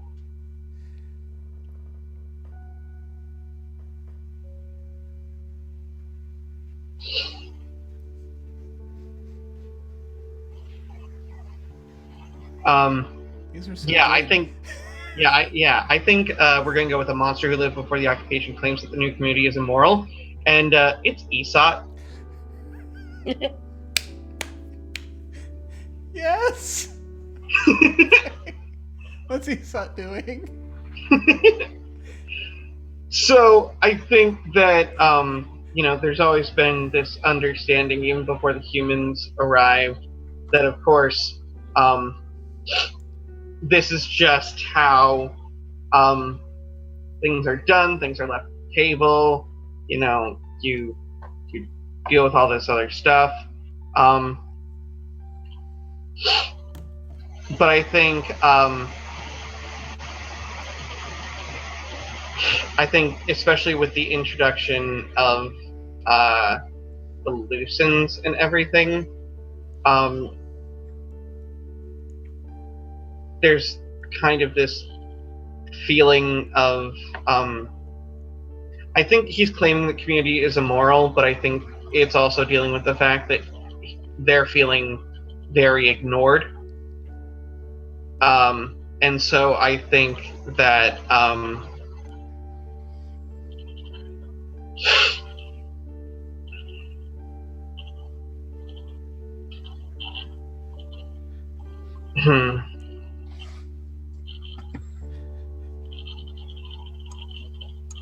trying to think, because like I knew, okay, it's got to be ESOT, but I'm trying to figure out what it would be. On the simple end, it could just be, I'm going to go now turn some people I disagree with into stone. It could be that, but it could also be, they could also start working on something else or building something, or yeah, like a monument of like a what do you call those?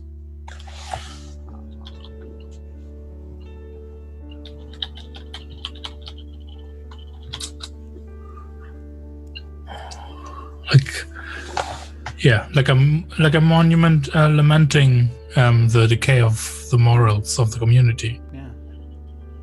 Yeah, no, actually, I think that's a great idea.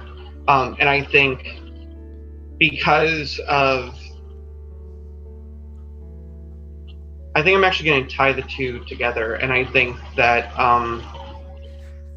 no, I think that I think that ESOT is going to basically target certain individuals that he thinks have been demoralizing the community, and he's going to turn them to stone and then use that stone to kind of construct this statue that I don't think he's entirely certain what form it will take.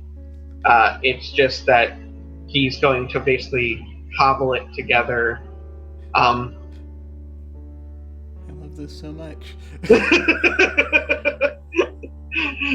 Yeah, I couldn't tell that reaction, so I was like, I think I'm in the right direction. Yes. I think this is likable.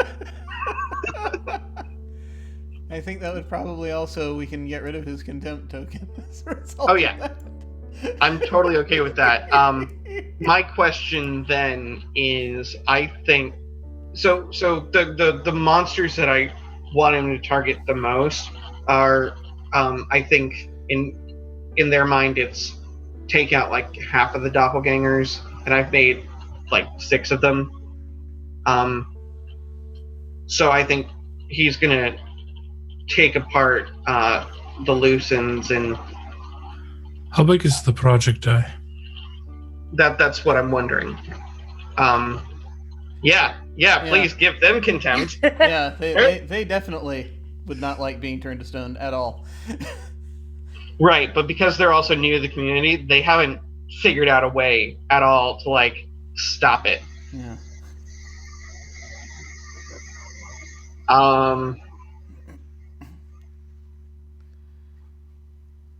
I think I'm gonna say 3 weeks, 1 for each Lucen. That's delightful. This is so wonderful. I desperately want to see what happens when this project comes to fruition. Okay, I will drag the project dice. Let me turn these other dice down while you're doing that. Please do.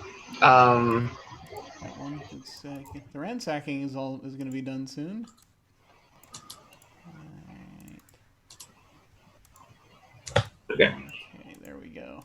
I'm gonna put the project dice actually right by the graveyard. And then in terms of actions,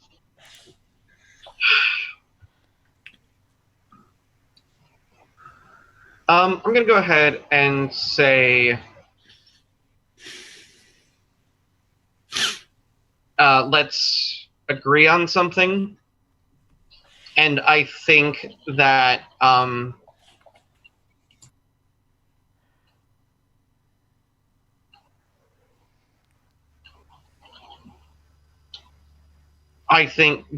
Rick is complaining that everything seems too far spread apart in this forest, and it's actually really hard to communicate properly in a timely fashion with everyone else.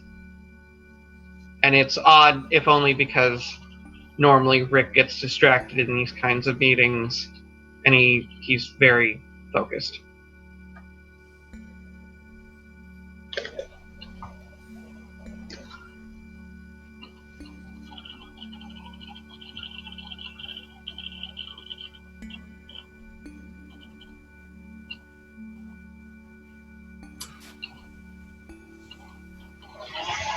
Anybody want to agree on that? Or I took that all to mean everyone is silent. Well, we need to describe the silence if someone's. I'm trying to decide who I wanted to speak for in this. Okay, I'll speak for Teeks if I may. And Teeks, you hear this sort of rumbling through the crystals. Says that it is a thing that could be done. There are methods. Once we have finished working what we're doing now, it is a thing we could do.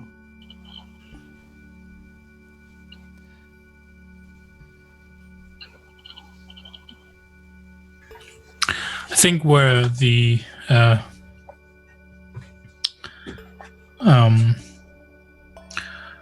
where the Karis were hanging out, there's just a rock.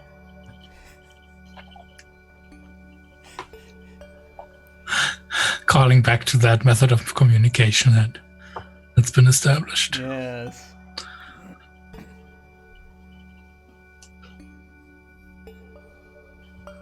I think Isat is there, and it sort of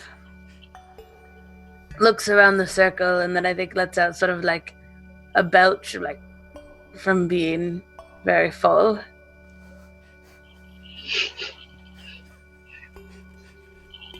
Good discussion. Good discussion.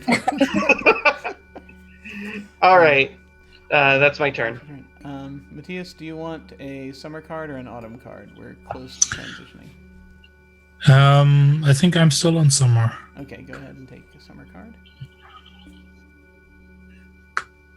There we go.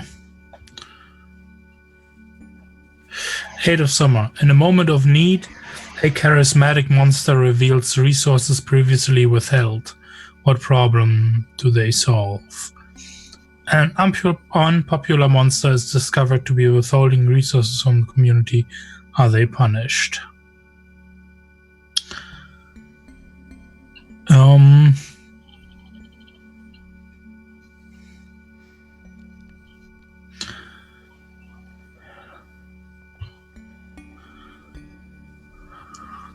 Well, first got to think about who's a charismatic monster here.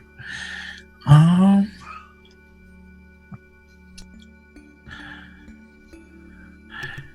think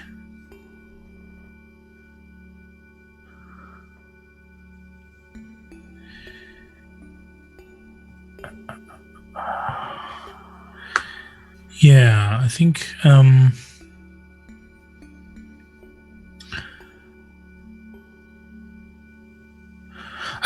it's the Yoni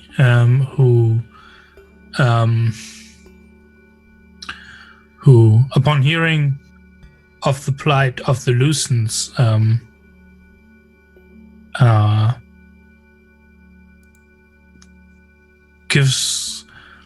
gives them shelter.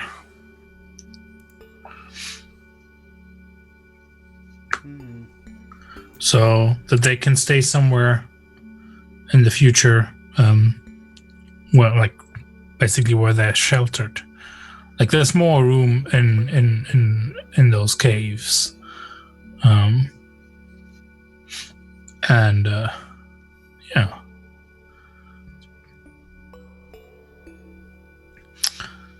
So then reduce project dice. Something happens to the.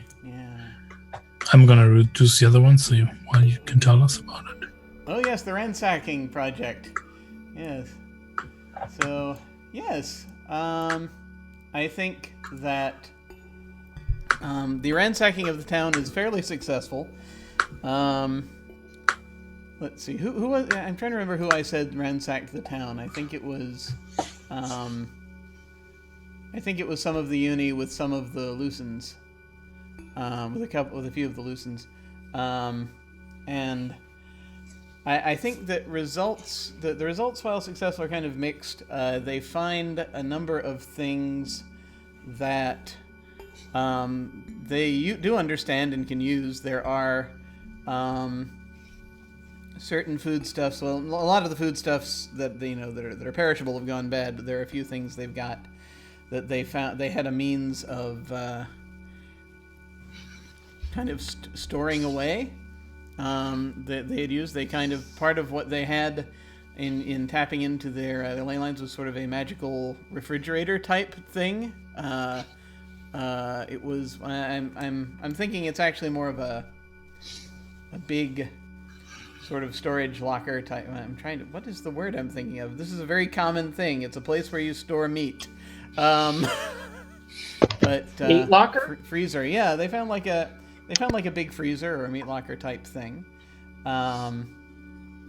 with a store of things that they were keeping that the humans were keeping frozen. That's like, well, we could actually thaw some of this out and eat it if we need it. So it's basically food supply. There's a bunch of other things. They found a number of arcane-looking devices that they're not sure what to do with, and they haven't been, that they know where they are. That's not like they've been necessarily laid out and categorized and labeled yet, but they've got them kind of in an area where they could possibly further investigate that if they so desire. Although it's like there's a lot of dangerous stuff, so we may not necessarily want to touch it. But that's what they find, and I'll go ahead and draw a meat locker looking thing over there to kind of represent it. Okay, and my action is going to be start a project. It's a couple, like a bunch of the spiddies have gone over to the amphitheater and started fooling around with musical instruments there. And I think they're gonna be studying something. I'm gonna say this is like a 3-week. No, this is 4 weeks actually. Yep, that's my turn. Cool. So now it's autumn. Yep, I am shifting to autumn. And so let me go ahead and recall these. And also recall these. And let me grab that. What's going on? Recall. That's weird. Okay, something very strange is happening. All right, let me go ahead and just show the autumn cards, and then I will go down and delete these others down here, which for some reason are still hanging out. Okay. All right, so a human attempts to join the community as a monster, agree on something about the community's reaction, or several small monsters return from hunting with reports of humans nearby, add a taboo associated with their discovery. Okay, all right. Wait a minute. Let me go up here to our favorite website, and we just find this. Yes, here we go. Okay.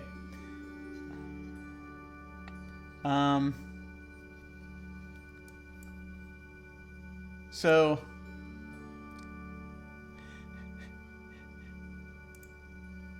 it is a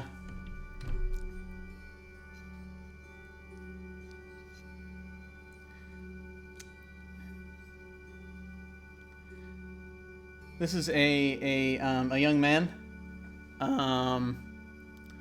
who actually, you know what? I'm going to switch that up. This is a young woman who shows up, and and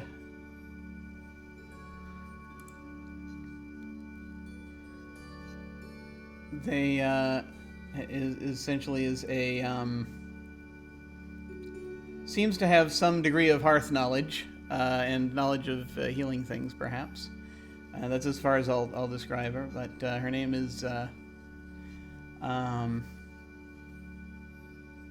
Emmeline, and the statement I'm going to make on the discussion, the agree on something, is going to come from the Lucans, and one of the Lucans is going to say, "No, it's okay. She's okay. A couple of us know her from when the humans were here. We were kind of hanging out with some of them for a while. We looked different at the time. But she actually could be very helpful to us because she can do things that not all of us can, and she also is good at healing us if we're injured. So I would recommend letting her stay. She understands the ways of the forest, they say."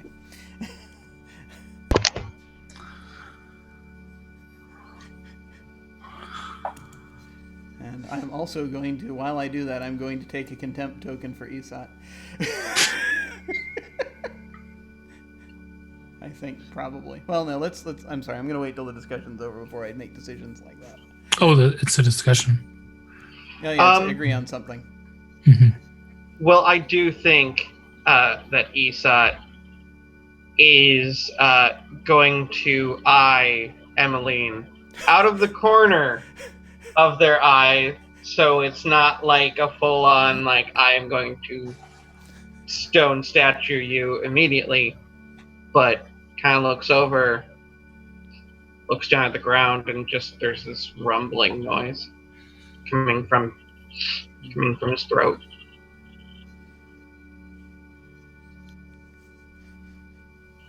You're very welcome to put a contempt token. I think I'm going to do that. Yeah, that's right.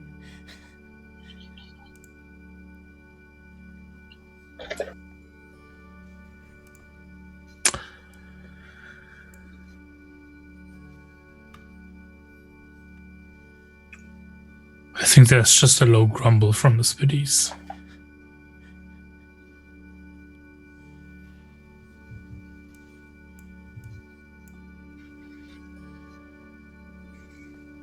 I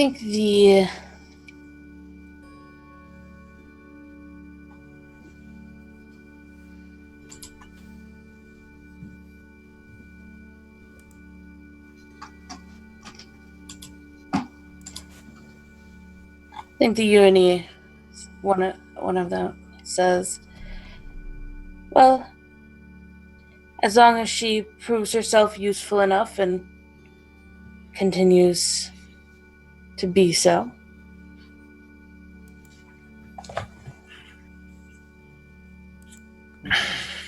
So that's the discussion, and we tick down the projects. Unless someone has done that already, I'm going to start doing that.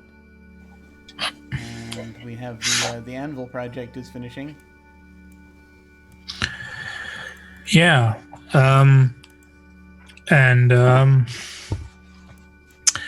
Out of the worked steel, finally they fought their way free.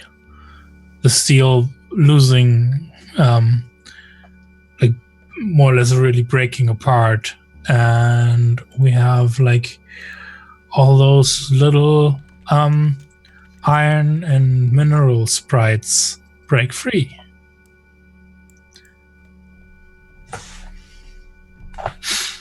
Yay! Yay! Iron spirits. Yeah. Cool. Awesome.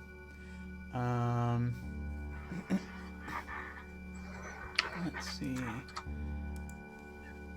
So I think I'm gonna.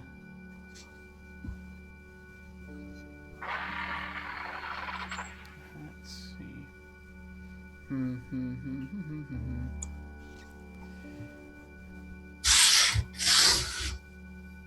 So many things.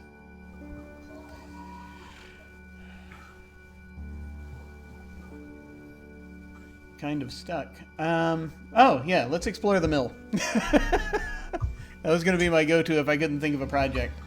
I think that...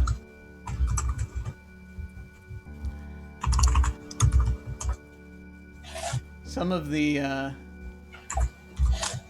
kind of warily, there will be a few of the... I can't see them anymore. Yeah, some of the carry that remain are actually gonna check out the mill carefully. How this whole thing is going on, and we will say that might take like what, 2 weeks. Yeah, to like explore every nook and cranny of it. Yeah. And that's okay.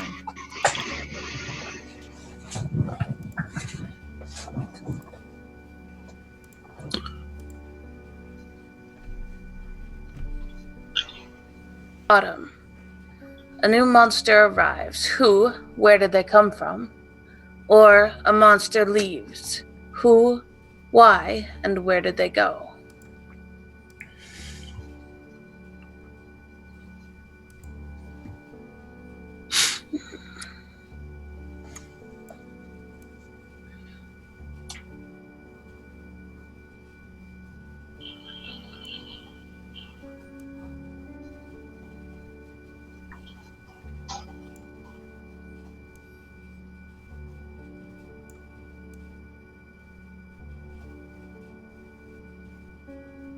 Is that blue friend Emmeline? Yes, I realized I needed to draw that.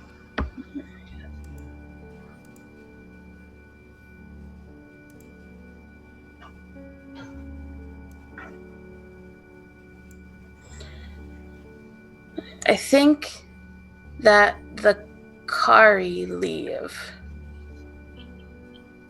I think that whatever boundary was keeping them in their pond.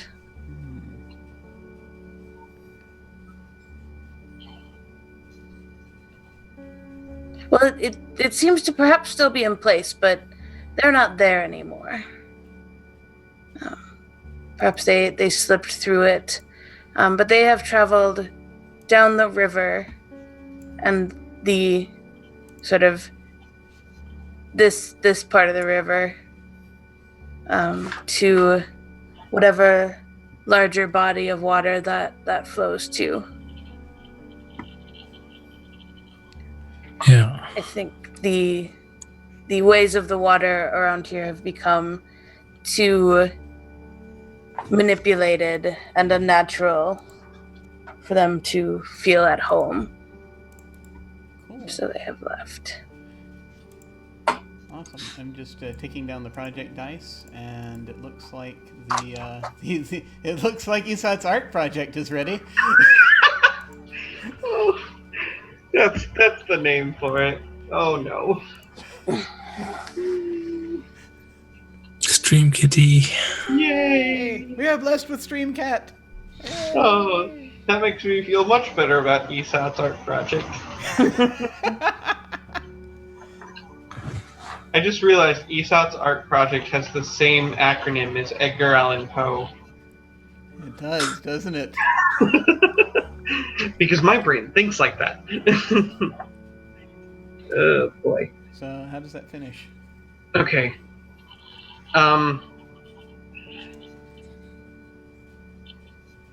So I think that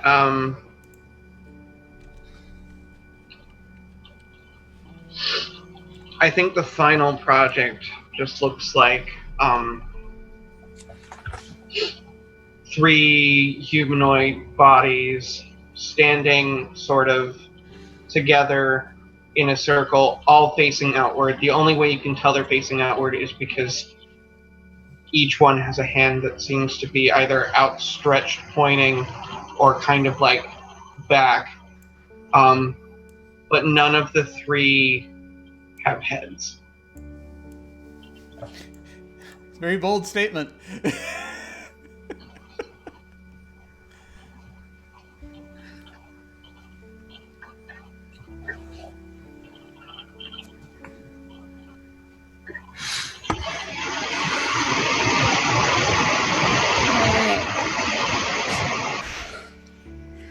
Then I think I would like to agree on something.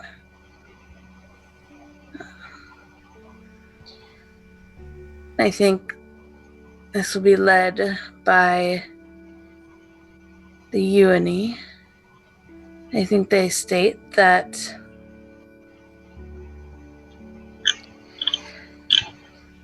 murder in our community can no longer go unpunished. From hence, Yeah. Those are the spinnies. Oh, they have much deeper voices than I was expecting. I know, right? Sorry.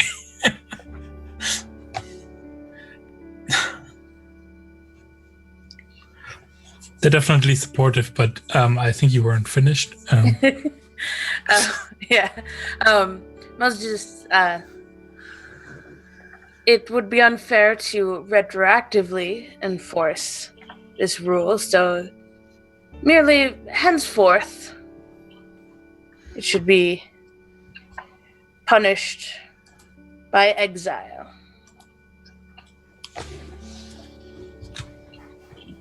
I think that Rick doesn't look at anyone, just kind of kicks the dirt a bit.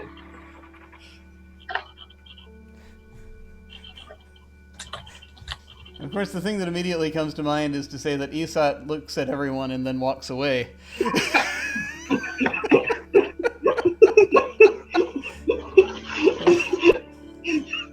Is it winter already? Yeah, let's not do that.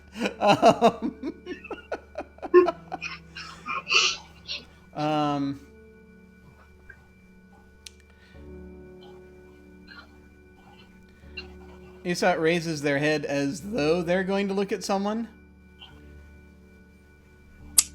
and then draws a line in the dirt,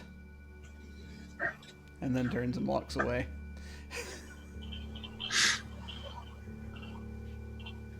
Yes. And then it's to Peter. Alright. Gonna pick a card, gonna pick an autumn card. The Queen of Autumn. A group of humans arrive, wounded and scared. They seek shelter and belonging. How are they greeted? Or, a single human arrives looking to reclaim something lost during the occupation. How are they greeted?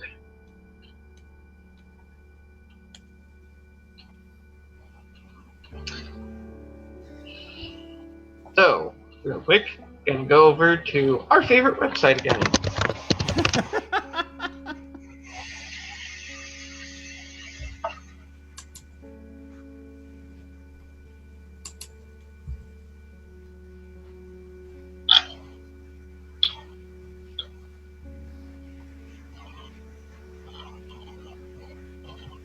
Yeah, okay. So I think there's a young boy who is at first seen by different monsters scattered throughout the forest, and they keep an eye on him. No one quite approaches until the young boy reaches the amphitheater. And now the young boy approaches the amphitheater and seems to be looking around and digging for something that he may have left behind. And I think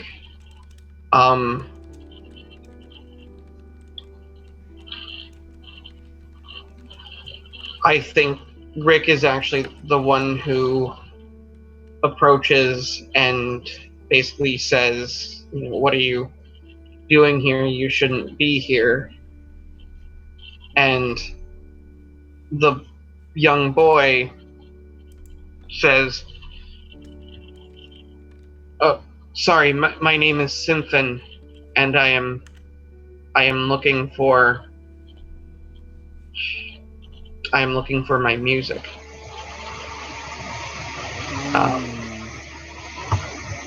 Do you know where it is? It was on these sheets, and when we left, I wasn't able to grab them. And Rick looks at him with a neutral expression before responding, "Anything that was left behind has already been destroyed. Go back. Go home. Don't return." And Synthen looks dejected and turns around and heads back the way he came.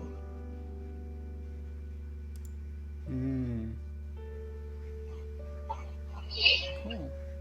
Yeah. So the project dice all go down, and it looks like we've got 2 that resolve. Oh, yes. I will first bring down the amphitheater to 1 so I can deal with that. I did the one at the mill. I know that one. Yeah, the ley line one and the mill one are both resolved. Who did the ley line one? I did. Do you want to go first? Do you want me to go first? Sure. I want to go first. And I have an idea that I want to run by people. So the project is completed and the ley line is rerouted. And I think the first thing that happens is the flowers that grow around it have changed color. And I'll work on that in a second. But I think that now the energies of the ley line are redirected towards animating stone. So I don't want to necessarily undo the Esot's project, but I think the statue in the middle of town, and then if it's all right, the headless stone loosens. Like, they don't regrow their heads; they're now just animated and headless. As well as the stone circle and altar. I'll just sort of, I think they don't move quickly, but they are moving about. I love it. I'm okay with this. All right. That is delightful.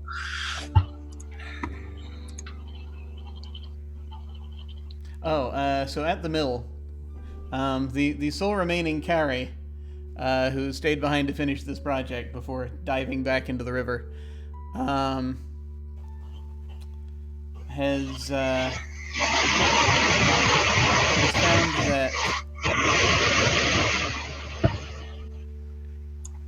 there are that. Well, I think the mill. The funny thing is, the mill starts working again as they're finishing the project because of what's happened with the reactivation of the ley lines,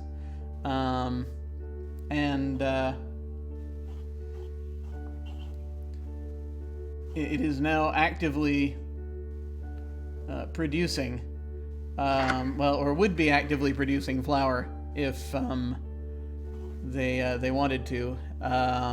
It's now pretty much able to run by itself, so they can, if they want something crushed, they can do it. Aside from that, it's been just basically cleared out, and the only really revelatory thing is that there were they found a trunk up in sort of up in a loft up there with just some human possessions that were still there. A number of sort of blankets, clothing, and a couple of little dolls and things, sort of toys, things like that someone was keeping up there. Was making use of them somehow. So that's how that project ends. Yes. And this goes back to whoever's turn it was to take an action. I can't remember. It was my turn.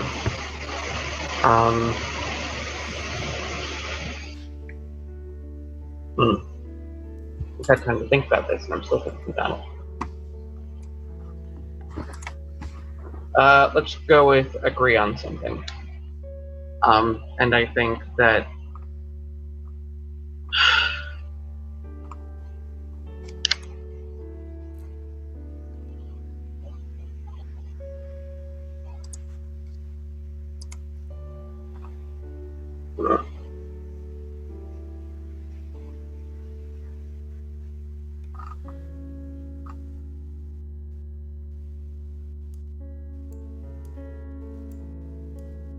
the loose ends, I think, 3 that are left, gathered everyone together and seemed to be reinforcing the idea with Emmeline in their presence, but also seemed to be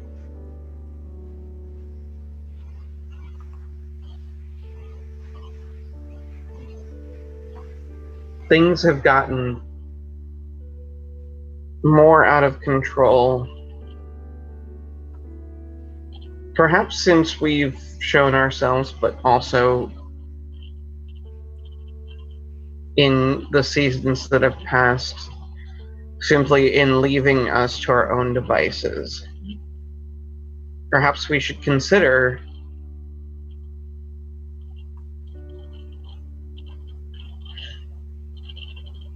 would it be so bad to let more humans into this community? I think you need to make a statement, not ask a question. Oh, you're right. It is an opinion. That was my problem. My bad.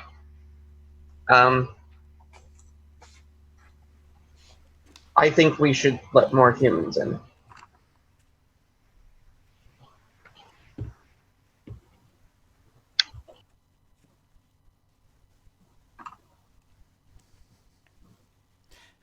I think any Spiddies that are at this meeting immediately vanish.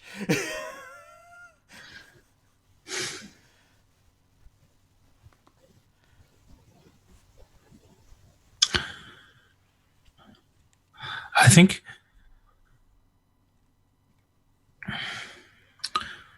if carefully chosen, this could be done. That's Emmeline.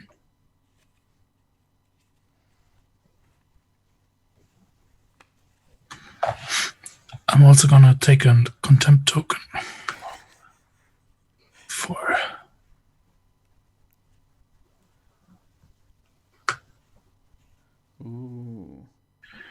the variants. Okay.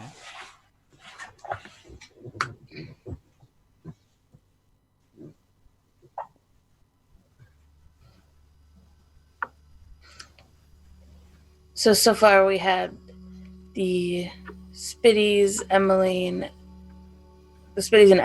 responding to Lucens. Sorry. Thank you.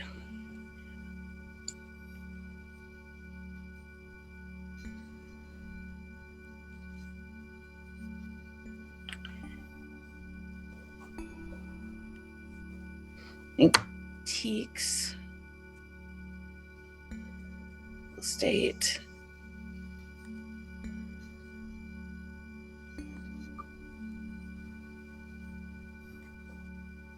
Yes, perhaps if done slowly, we could benefit from this.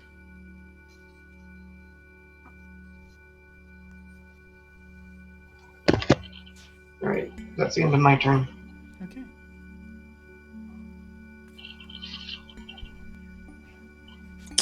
Then, 10 of Autumn. A monster attempts an ancient ritual that ends in tragedy. Add something to the map to represent what was lost. A monster sacrifices something precious in an ancient ritual for power. Add something to the map to represent what was gained.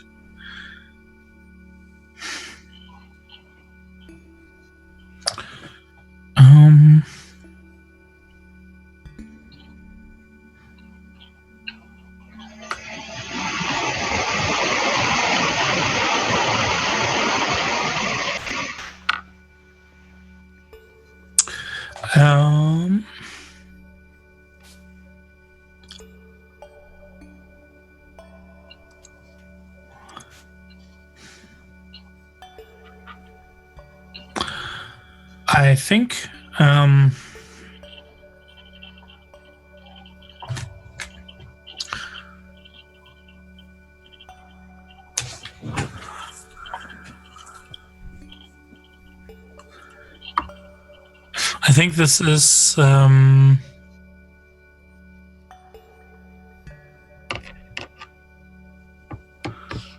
yeah, this is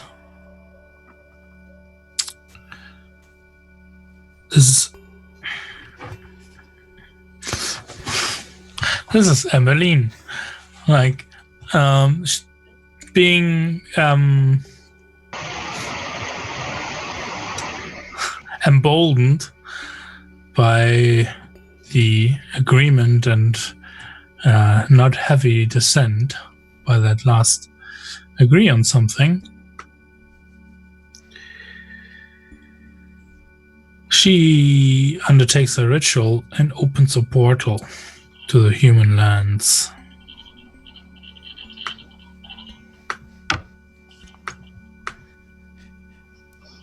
Excuse me a moment, I just have to do something. There we go, yeah.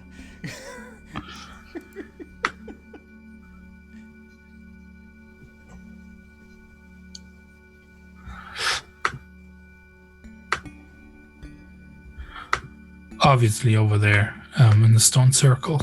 Yeah.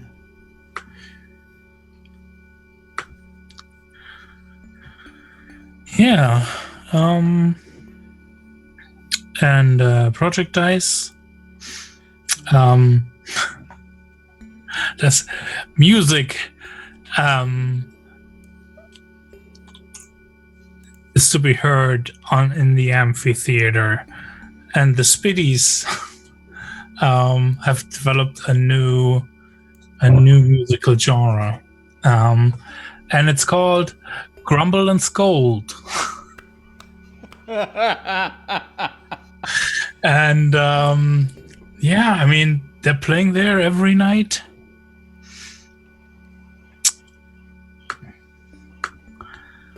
That is awesome. So I'm just gonna be like represent that like this.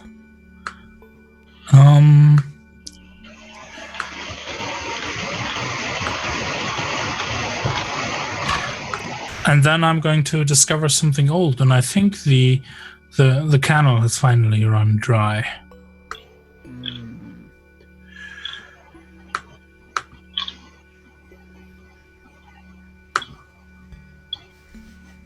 Nice. Awesome. I think that's my turn. All right. Since we're pretty much bulldozing right into 7 here, would anyone mind if we just leap to winter at this point? Yeah, I think we've done 6, right?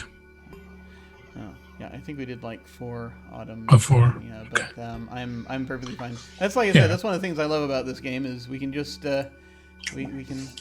And yeah, they're like, I think they're all supposed to take like 2 to 3 minutes or something. Yeah, they're all saying, right? Make it pretty much any length we want, because of that. So that's why I like it. I'm going to shuffle this one more time because I did a quick adjustment on the deck. It only has 6 cards in it now, including the king. So we'll see what happens. Here we go. Sudden death. Okay. It's winter. One of you begins to manifest new human qualities. What are they? Or one of you begins to manifest new monstrous qualities. What are they? Oh. Actually. Was Matthias, when that portal was opened, was that a positive thing or a negative thing? Was that the tragedy option or the other option? I was to say, something was gained. I don't know if it's a good gain. Okay. Like I added something, and because I feel like I kind of am wanting to. I mean, my first immediate thought is to put antlers on Emmeline. And if nobody stops me, I'm going to do that. Is everyone all right with that? no one can Why would I stop be you? drunk with power. Yes. Yeah. Yes, be drunk with power. I think that was something that happened as a result of this ritual, is that she has become kind of more foresty.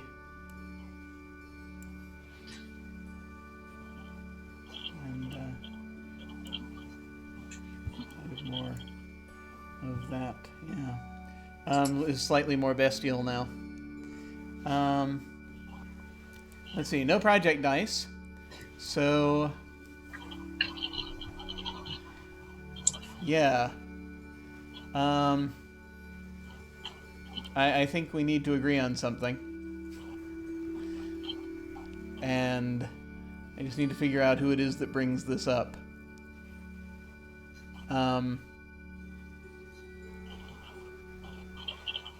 I think that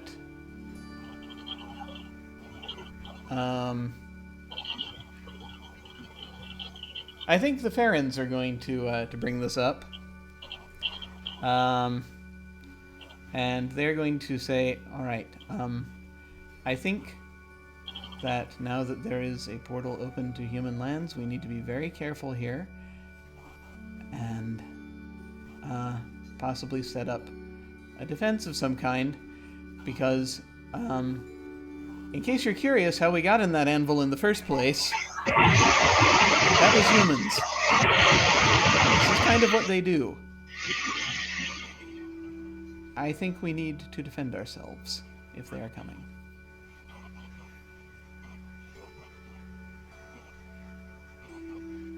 I think Aesop's just going to snort, roll their eyes. Stone leaves fall from above. I think Emmeline says,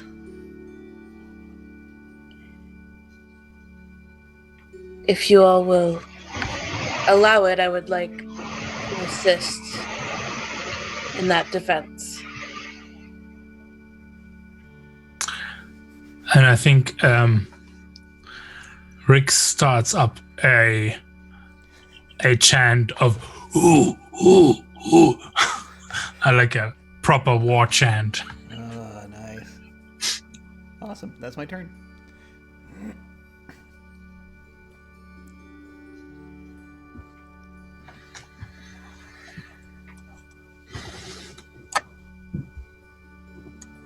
The Jack of Winter. Which will not. In preparation for the coming year, the community begins a huge undertaking. Start a project that will take at least 5 weeks to complete.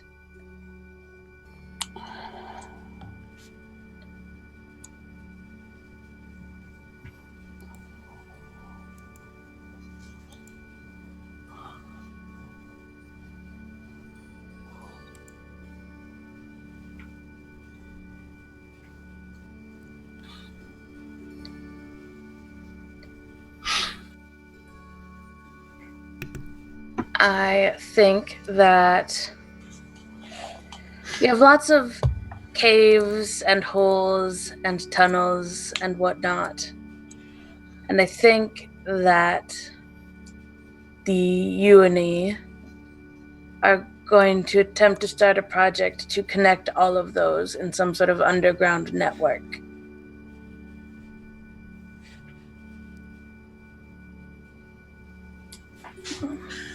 Nice.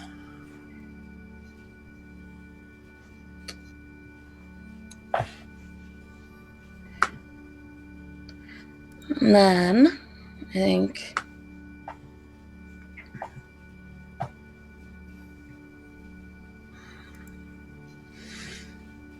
I'm going to start a different project.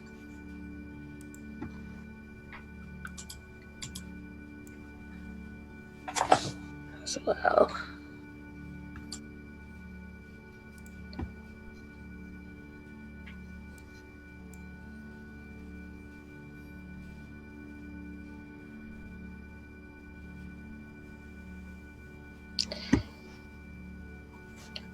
I think we're going to start a project down here of studying the barrier that was there. And I think it is being worked on by Emmeline and Teeks. And perhaps a few of the Spiddies. Trying to see if there is a way to reconstruct it. Interesting. Oh, that's cool. That's very interesting. Yeah, I get what you're saying. Yeah. I'm going to set that at 3 weeks. Yeah, sounds good. Nice.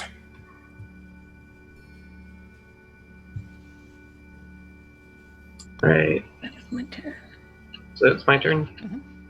Okay. Oh, it's the King of Winter. Ah! The heroes arrive. The game is over. There we are. And when that card is drawn, the game ends immediately. So it has happened. And so it is generally after the game, folks can talk about what, if they want, what they think that means. But yeah, I don't think they got the defense together before they came through that portal. I don't know. At least we knew what direction they're coming from. Well, that was really cool. That was awesome. That's the Deep Forest. Man, I have thoughts, but this is... I liked this. I liked this a lot. I'm gonna... thank you so much for playing. So yeah, that was awesome. What I'm going to do is I'm just going to go in the opposite direction, ask folks to say what you thought of the game, if you have any final thoughts on this. If you want to talk about the heroes arriving, you can do that too. Anything else, and where people can find you if they want to check online. And we will start from the bottom up. So Matthias. Yeah, hi. You can find me at mthsplgr on Twitter, and on Thursday on Sophie Mai's channel, where I'm running Monster Hearts 2, Autumn of the Merry Maidens campaign, and on Friday on Katie Faye's channel, where I'm running Scum and Villainy. And this is always the thing, or I've thought, like, I've actually played the Deep Forest more than I've played the Quiet Year. Oh. Funnily enough, just so happened.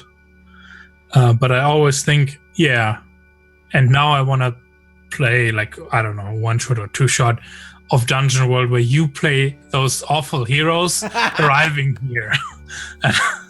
and you're the ones who are just out for loot, but the players have a very different relationship to the monsters that they're going to meet. Oh, man. Yeah. So cool. That sounds very cool.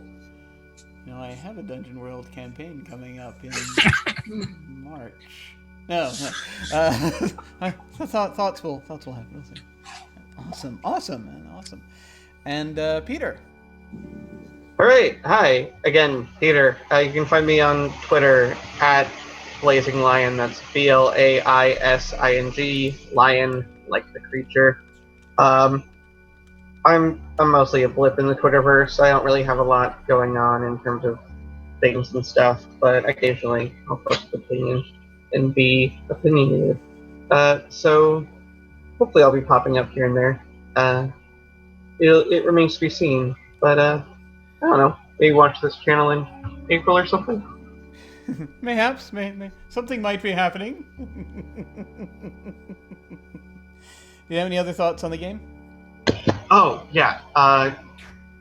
First time playing any version of The Quiet Year, and it's funny because this was the one where when I signed up for it, I was like, I will not get into this, but this would be really cool. And I was really kind of both surprised and excited, and having played through it, it's a very, very almost relaxing game. Like, you don't... Sometimes the premise of it makes it seem like, oh, well, it could be really tense. And there were moments of tension. But overall, it's the kind of game where I think you have to also kind of work to have your attention held. Not because it's necessarily boring, but because it's so relaxing that there were times where I just kind of leaned back in my chair and went, I could fall asleep. Not because it's not interesting, but because I'm like, this is so... and I'm on Pacific time, so it's only like 4 o'clock, and I'm like, I shouldn't be tired. But, yeah, it was fun. Yeah, it is a very chill game. That's always something I really like about it. I've enjoyed having a sort of quieter month, the quiet month, as it were, this year. And Alex? Yes, you can find me on Twitter at Transistence. That's basically it. I tweet there decently regularly about either the work that I've done or the work that I'm doing as a game designer. And as far as this game, I really liked having a moment where I was like, hey, maybe like murder should be bad, and like genuinely being like proposing it, not as like oh, this is obvious, but like maybe we should try this out, because I feel like somebody gives like, but like I don't know, have That's really good though. Yeah. A different moral system of just like, this isn't necessarily a given, and let's talk about it. Yeah. That was great. No, I loved that conversation. It really sort of dug in there into some preconceptions the monsters might have. So it was great. And so I guess back to me. Once again, I'm Jim Ryan. I really liked this. I think I might like this version of this is first time playing the Deep Forest. I think I might like the Deep Forest more than the Quiet Year. This really did it for me. I really enjoyed it, and I'm so glad we got to conclude this month of world building games with it, because this was really neat. I really liked seeing how it went and the dynamics with between the monsters, and it got a lot more interesting for me than I was expecting. And I wasn't expecting it to be uninteresting, but it was really cool. And again, Quiet Year, I love the Quiet Year, and I will play that all day long. But this, I've got to play again. I seriously do, because this is really nice. This is really neat. But you can find me at OtherDoc on Twitch and Twitter. My website is jimyesthatjim.com, where you can find my Geek Observation podcast and links to my various other podcasts, audio dramas, writings, and such. I've got links down below to my website, Twitter, and YouTube channel. On Friday afternoons and Saturday mornings, I play video games. Every other Saturday, we play The Cold Ruins of Last Life, which Matthias GMs. It's a setting for Dungeon World where we're all playing undead. It's been very interesting. I'm very much looking forward to seeing what happens next with it. That should be coming probably in a couple of weeks, roughly, depending on availability. Then on Sunday, 1 week from today, we'll be starting February's one-shots with Numenera from Muddy Cook Games. I'll be running a scenario I wrote for conventions called Towers of Glass. It'll be for my first time running that online, and so it'll be interesting to see how that translates. Also, starting next month, this channel will be hosting a series of short, persistent campaigns of different role-playing games. They'll be weekly. Each one will be no more than about 4 sessions long, and every month we'll switch to a new game. Next month, we'll be playing in a mini campaign of Dirty Secrets, That is a zero prep story game that takes on the detective genre, where players come up with suspicious characters and challenges for an investigator to encounter, forming the story as they go. We've got our cast together for that, and I'm really excited to get that going. I'll be making an announcement on that soon. Right now, sign-ups are still open for the 2 Numenera games we'll be playing in February, and for Bad Streets, which is a 70s cop show style game that's powered by the Apocalypse.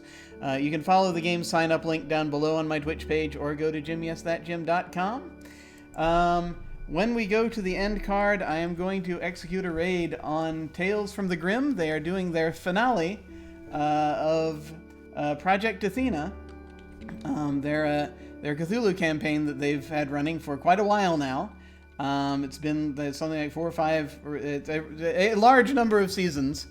And so I'm going to just head over there and check that out. I strongly recommend that anyone checking out this stream, check out that stream, because there is quality role-playing that's been going on there and quality storytelling, and so I very much recommend it. But in the meantime, thank you so much for watching, folks. Take care, and I will see you all of a sudden. Bye.